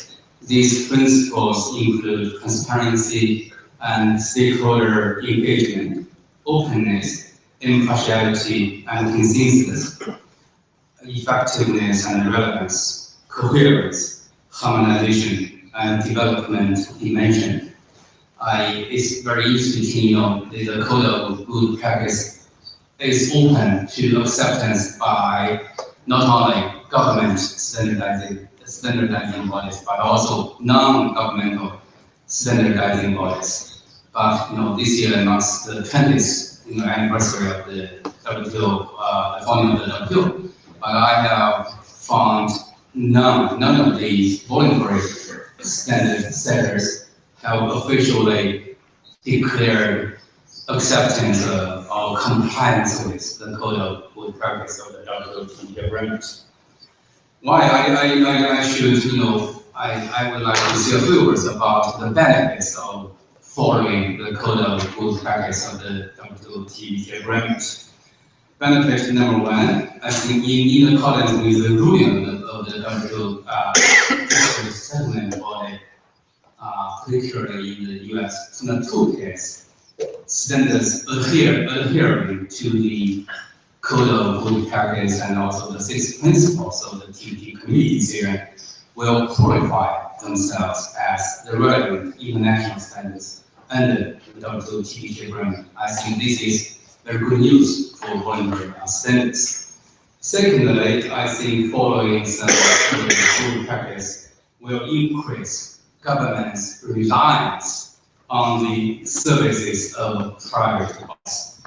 The WTO TBT and SPS agreement both stipulate that members' government rely on the services of private bodies only when the governments are assured that these entities, these non-governmental entities, comply with the relevant rules of the TBT and SDS agreement. Thirdly, following some code of good practice will help to prevent governments from being involved in a possible dispute settlement case. The reason is both the WTO, TBT, and SPS agreement oblige member governments to take all reasonable measures to ensure that non-governmental bodies accept and comply with the code of good practice of the TBT agreement and also the relevant provisions of the SPS agreement. Fourthly, following some code of good practice can help private standards avoid being subject to national laws and regulations, particularly national laws and regulations on competition and consumer protection. Last but not least, obviously, following some basic code of good practice is very important for the reputation gains and also the sustainable growth of voluntary standards and initiatives. Therefore, I encourage voluntary standards setters to officially announce acceptance of and compliance with the WTO code of good practice. And at the same time, I encourage members' government, not only governments of developing countries, but government of developing countries, to, besides providing financial support to private standards, to be actively involved in the voluntary standard setting process to make sure that the relevant international rules are not violated. Thank you very much, Senua. So we're coming up on the 5 o'clock hour, which is the end of the session. But I'd like to now open up to the floor your questions. So any questions that you might have, we can go. Let's go ahead. Okay. Working? No. That was just not. Yeah. Okay. Thank you. My name is Shana. I'm sharing the work in ISO, but sustainable procurement. I will take the opportunity of speaking to give a few information to everybody and then ask a very short question. I heard today 97 times the word farmer, so I guess it's important. But I think what is important too for the farmer is to sell his production. And very frequently, high proportion comes to companies that transport, and might resell it to, at the end, bigger companies that might assemble products, and they could be industrial or distributors. And at the end, if we get to very large operations at international level, we have to be aware that those companies make strategic decisions about their supply chain and have a whole army of buyers and procurement people that make day-to-day decisions about procurement that could, at the end, have good or bad impact in terms of sustainability on the farmer. So I think it is very important also to consider if we want sustainability for the farmer, how we are going to influence the procurement world. And this is what we try to do with ISO 20400. It is a work that is going to be finished in the beginning of 2017.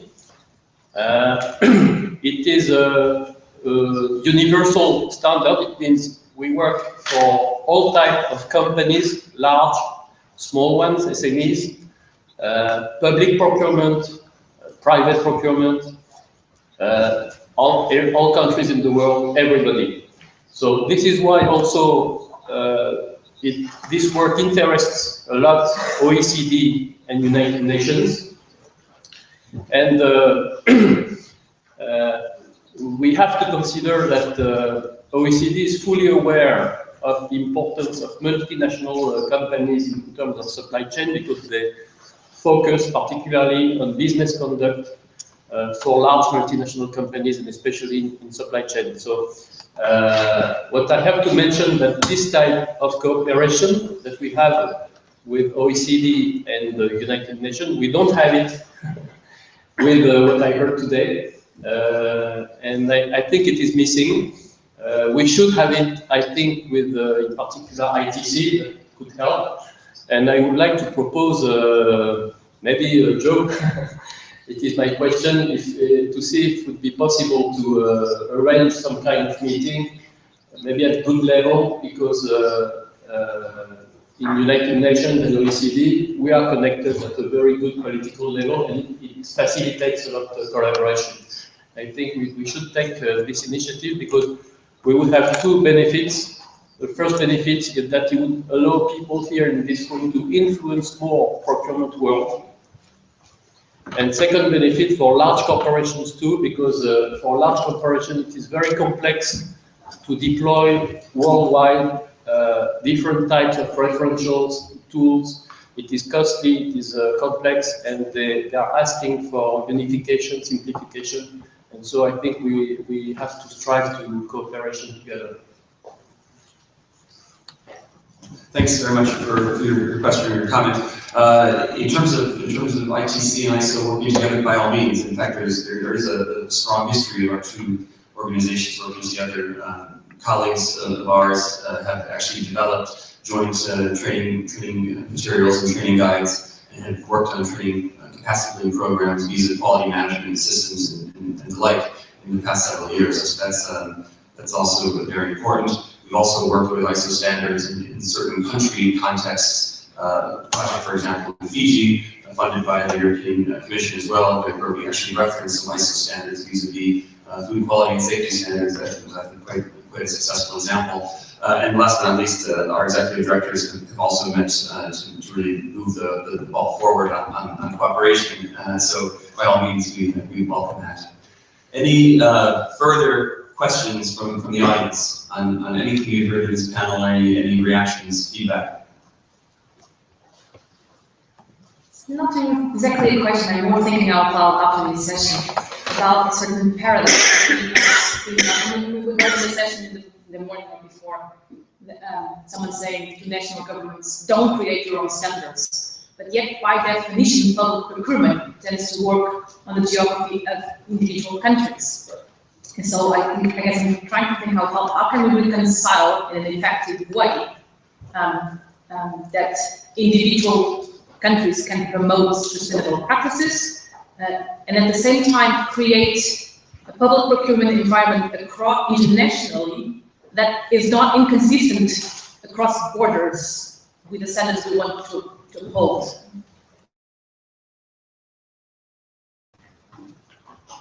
Any other questions?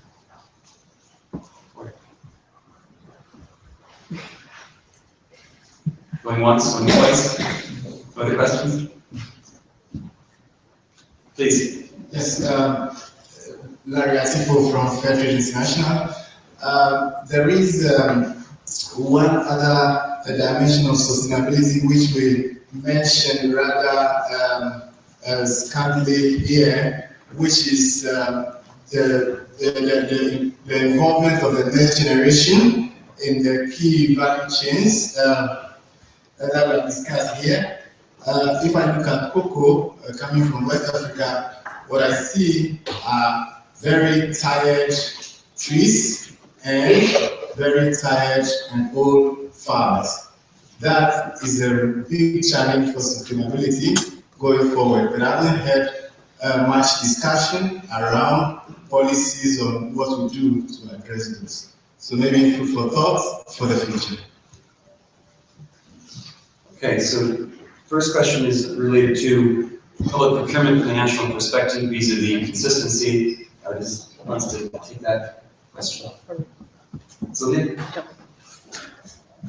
Just all policymakers around the table would have contribution on that. My reaction very shortly would be to say that when you design public procurement policy, you don't and you should not actually ask for a specific standard.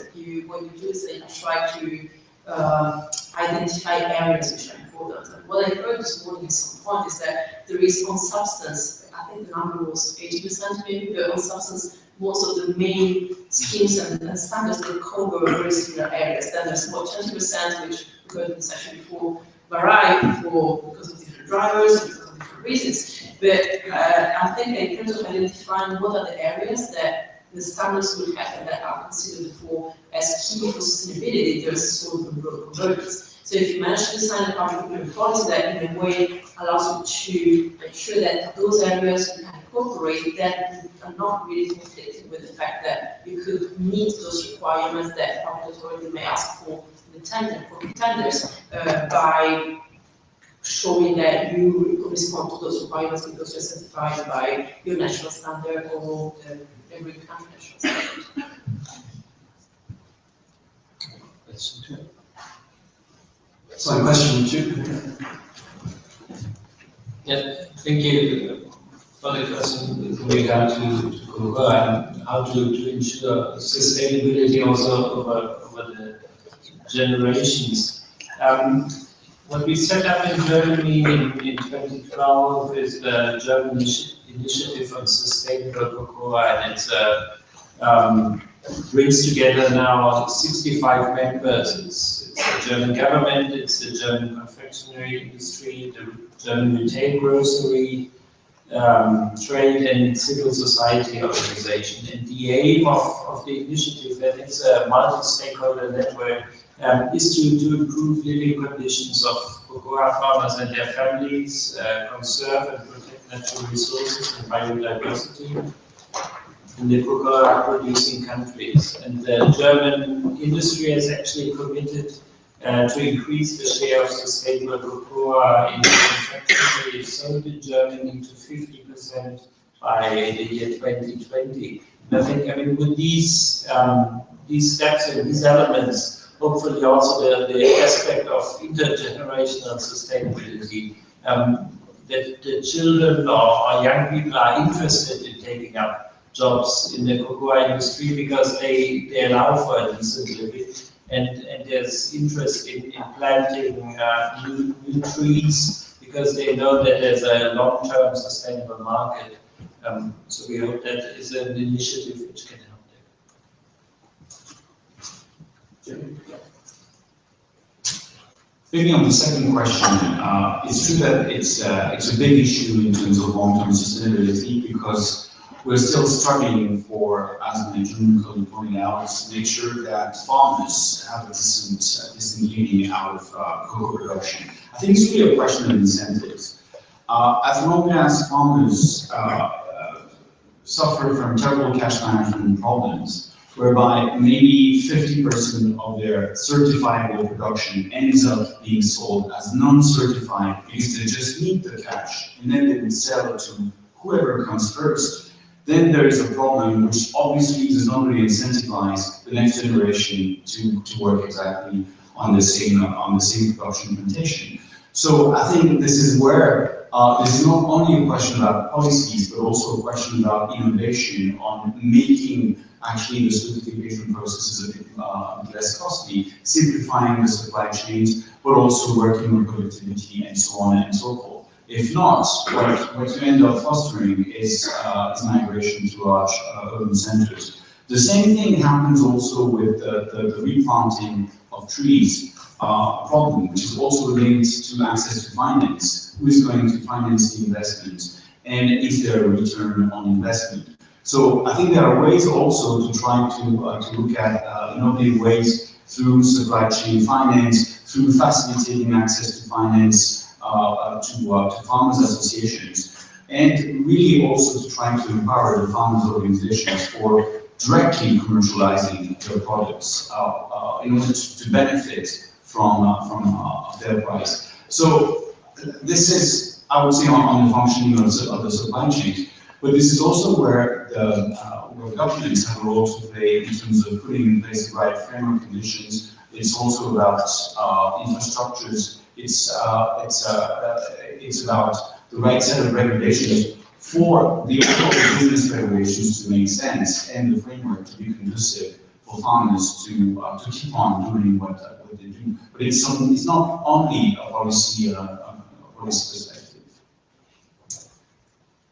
Thanks very much, Thierry. And just to close the loop on the procurement question, just as a kind of a plug for ITC, we recently launched Procurement Map, which is another ITC online trade intelligence tool. And this tool is quite useful because it also has online RFPs, so basically requests for procurement, lists of procurement regulations by country, and this is also linked to Standards Map, where you would be able to understand the various, say, sustainability requirements and others that are related to these tender offers by various governments. So please, if you're interested in this field of sustainable procurement, please do check out Procurement Map. Maybe we have time for maybe one more question, maybe, if you'd like. Yes, somewhat of a, not really a question, more of a comment, and I guess for that question, because number one on national standards, and a little bit working with Jason Pearson, it's not responding to that, exactly what this EPA framework is about. So recognizing in the U.S., recognizing that they don't want to create a national standard, they're creating a framework and guidelines of what's important for their public procurement, and then having a recognition process of different standards under that, whether it's national, international, it doesn't matter. So a very transparent type of recognition process under a clear, agreed upon framework has gone through public consultation, which is being piloted right now.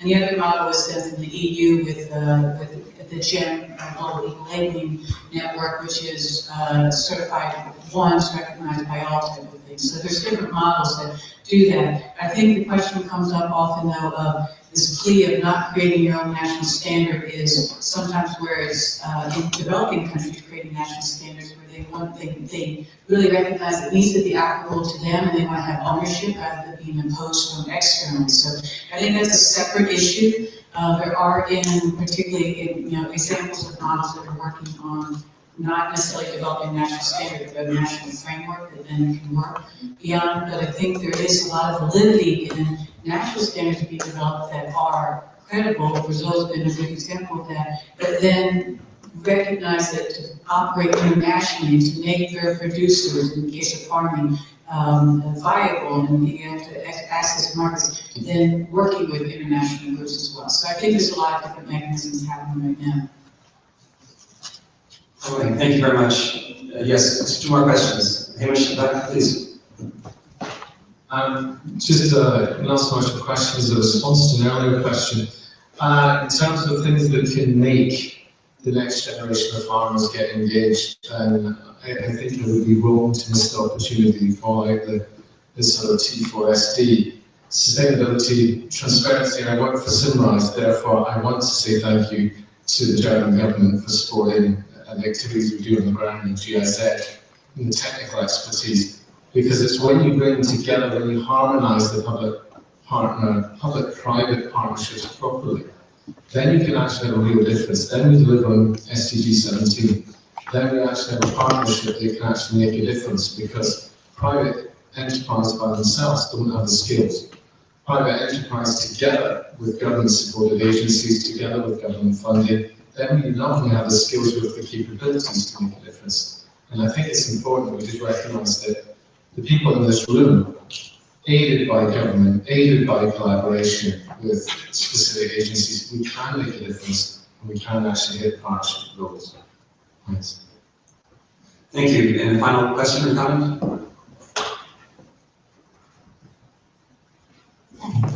Hi, my name is Aurélie Haga. I'm an international agro-development engineer.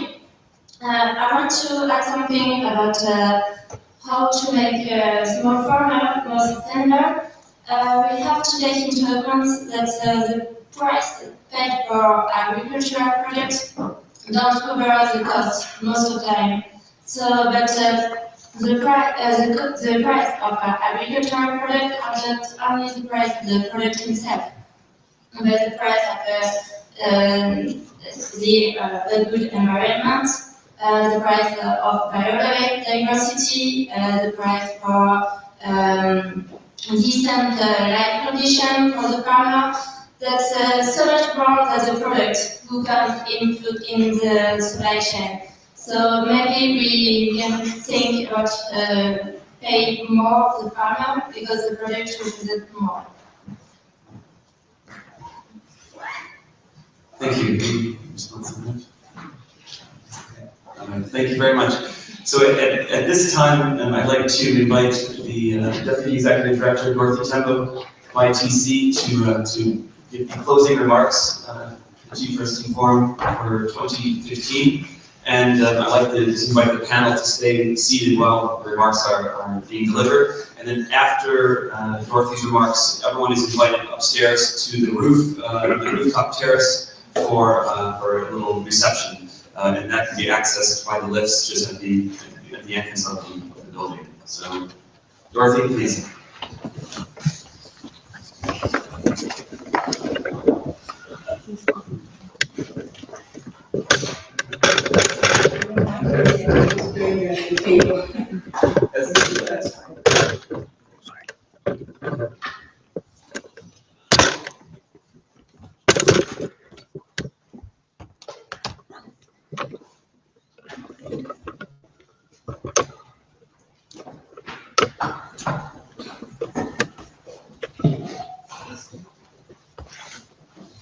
And thank you very much, and good evening to everyone. It's a pleasure to be able to join you again from yesterday. Over the last 2 days, we've had rich debate as well as a very broad exchange of very constructive ideas. And I just wanted to start by thanking you all for being here and being able to participate in these 2 days. In particular, I would like to thank our speakers who have been very active in trying to trigger the conversation to be able to go in the right direction, but more importantly, also the substance that has been brought to the table, which I very much feel is substance that we can try to build on and try to generate our agenda as we meet in the coming year. I think a lot has been said, and I would certainly not be in a position to capture every little detail of what has been said, but I'll try to give the essence of what I think were the main points that were highlighted in the course of the discussion, and perhaps share with you some of our thoughts as to what we think the way forward should be beyond this session.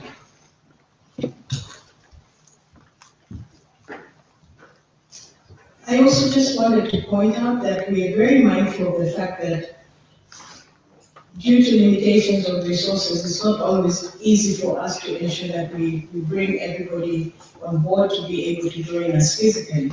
But we are very cognizant of the fact that we need to ensure that we try and broaden the sensitization of the different stakeholders through the different means that are available to us. And in that respect, for the past 2 days, I'm sure most of you are aware that we have been webcasting around the world the session that has been going on.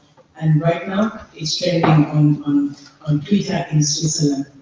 I think the importance of this aspect is not only capturing a broader constituency, but also allowing continued exchange of ideas coming through the different channels, because I believe that the work should not stop through us ending this session, but I think this is the start of the work, trying to build on the effort. What has been clear to me the last 2 days is that sustainable production is growing fast. We had today and yesterday that major certifiers like the Rainforest Alliance, UTZ, Fairtrade, have increased their sustainable harvest areas from 5 million hectares in 2008 to 15 million in 2013. In addition, a number of many other speakers also alluded to this particular aspect. I think it is very clear that it's growing, but it's also very clear that it is still a market that remains very small. And most of that can be attributed perhaps to the different complex issues that have arisen in the context of the discussions in the last 2 days. And I believe that perhaps that is really the core of what we have to deal with going forward. Scaling up is really one that is going to be challenging, but it is also really one that I believe could be possible, taking small steps at a time. We have heard that consumers are looking for sustainability, but also for price and quality. It is clear that consumers alone cannot bear the cost of sustainability, and neither can the farmer. The cost to the producer and the consumer must be meaningful for the sustainable market to grow. Yesterday, what struck me in the discussions that were going on was the complexity of the issues. Not only are we dealing with a landscape that has numerous, sometimes overlapping, complex standards, numerous players, but also one that demands investment in resources to understand, enhance awareness, but also resources to operationalize. It's not enough to have the standards. We need to make sure that we're moving from a position of understanding, having the frameworks in place, having the standards in place, but also making it a reality for those that are looking up to us to be able to support their integration into the global market. I think this is really the thrust of what we are talking about. And we have got to ensure that we try and deliver on this through our consolidated efforts. However, it was also clear that the reorganization of what is currently pertaining is one that has to be done. It's a must that we try and see how we readjust ourselves to make this happen. But making this happen does not mean that we discard what has been done up to this point.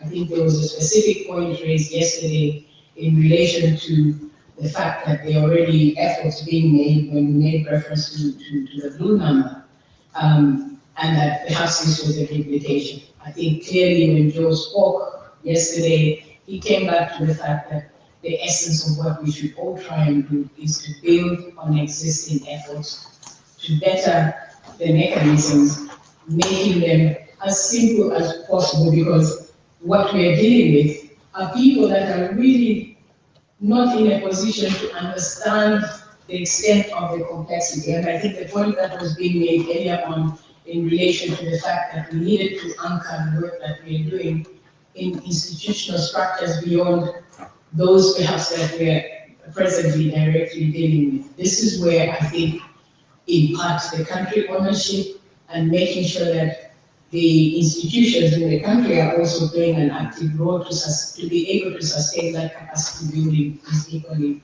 important. So what are the 3 things that I have seen develop over the 2 days? One is the smallholder engagement is key, but extremely costly and challenging. 2, government is essential to bring exporters to better capacity levels and trading performance. And 3rd is certification alone will not do the job, and other approaches need to be looked at. On smallholder engagement, companies are using sustainability standards as a risk management strategy in their supply chains, and not just to obtain premium with consumers. We have heard over the past 2 days, it's more a B2B insurance system than a marketing tool. Training smallholders to increase productivity, sustainability delivers measurable results for them and their communities. But it takes resources, as we all have acknowledged.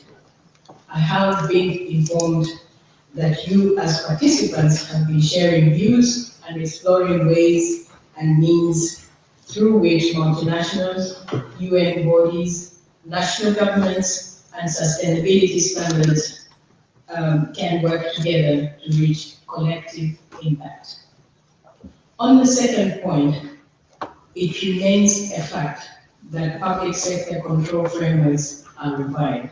And here, the enforcement of pesticide regulations strongly correlated to export success in fruit and vegetables serves as a good example of illustrating this point. Smallholders perform best when they have an enabling environment that allows them to improve their performance over time.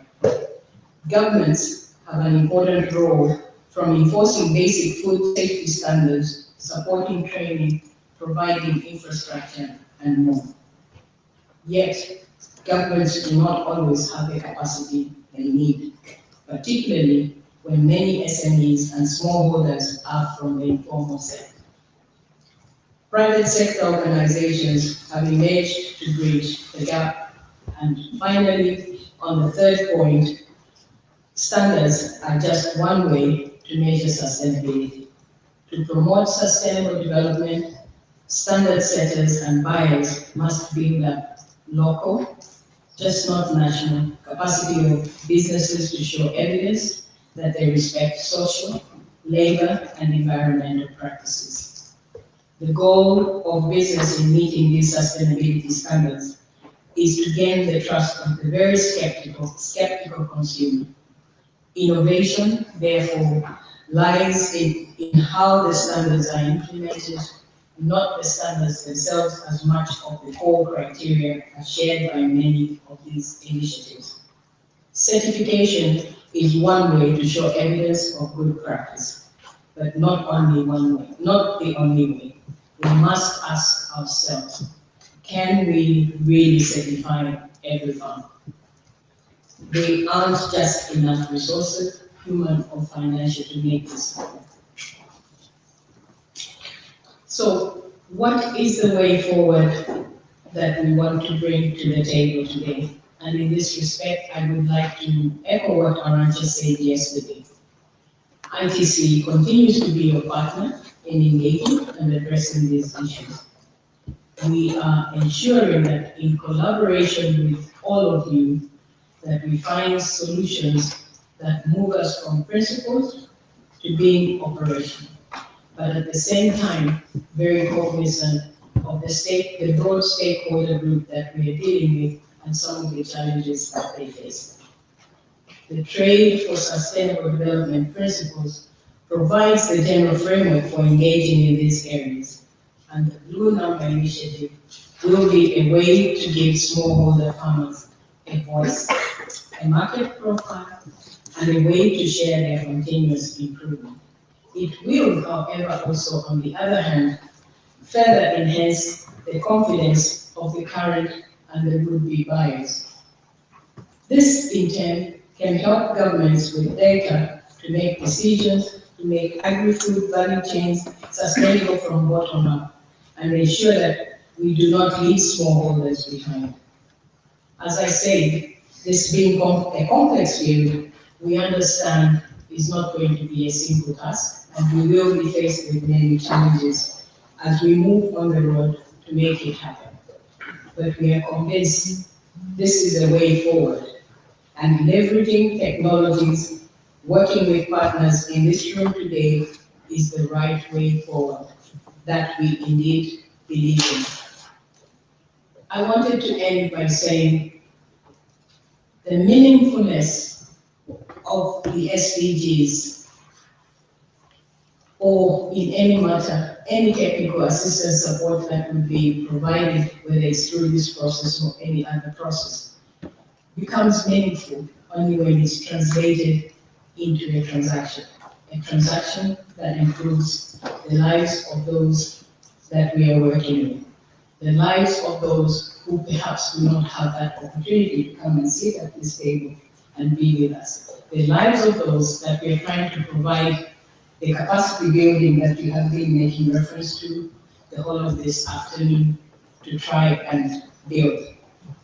And I wanted to say this work that we are all doing today would not have been possible without the funders that have been supporting the program. And a big thank you to all our funders for making it possible for us to continue doing this work from here, within the bilateral channels, within the various channels that you have all alluded to try and make this happen. I close by borrowing a quote from yesterday's session. Antonia said, help the farmer. I wanted to add, help the communities. Help the women and the youth. Help the nations. Help the world improve beyond the SDG adoption, moving into the implementation phase. From the ITC aspect, we sum this up. Trade impact for good. That's what this should be about. Thank you all for your participation, and we look forward to seeing you in 2016. Thank you very much.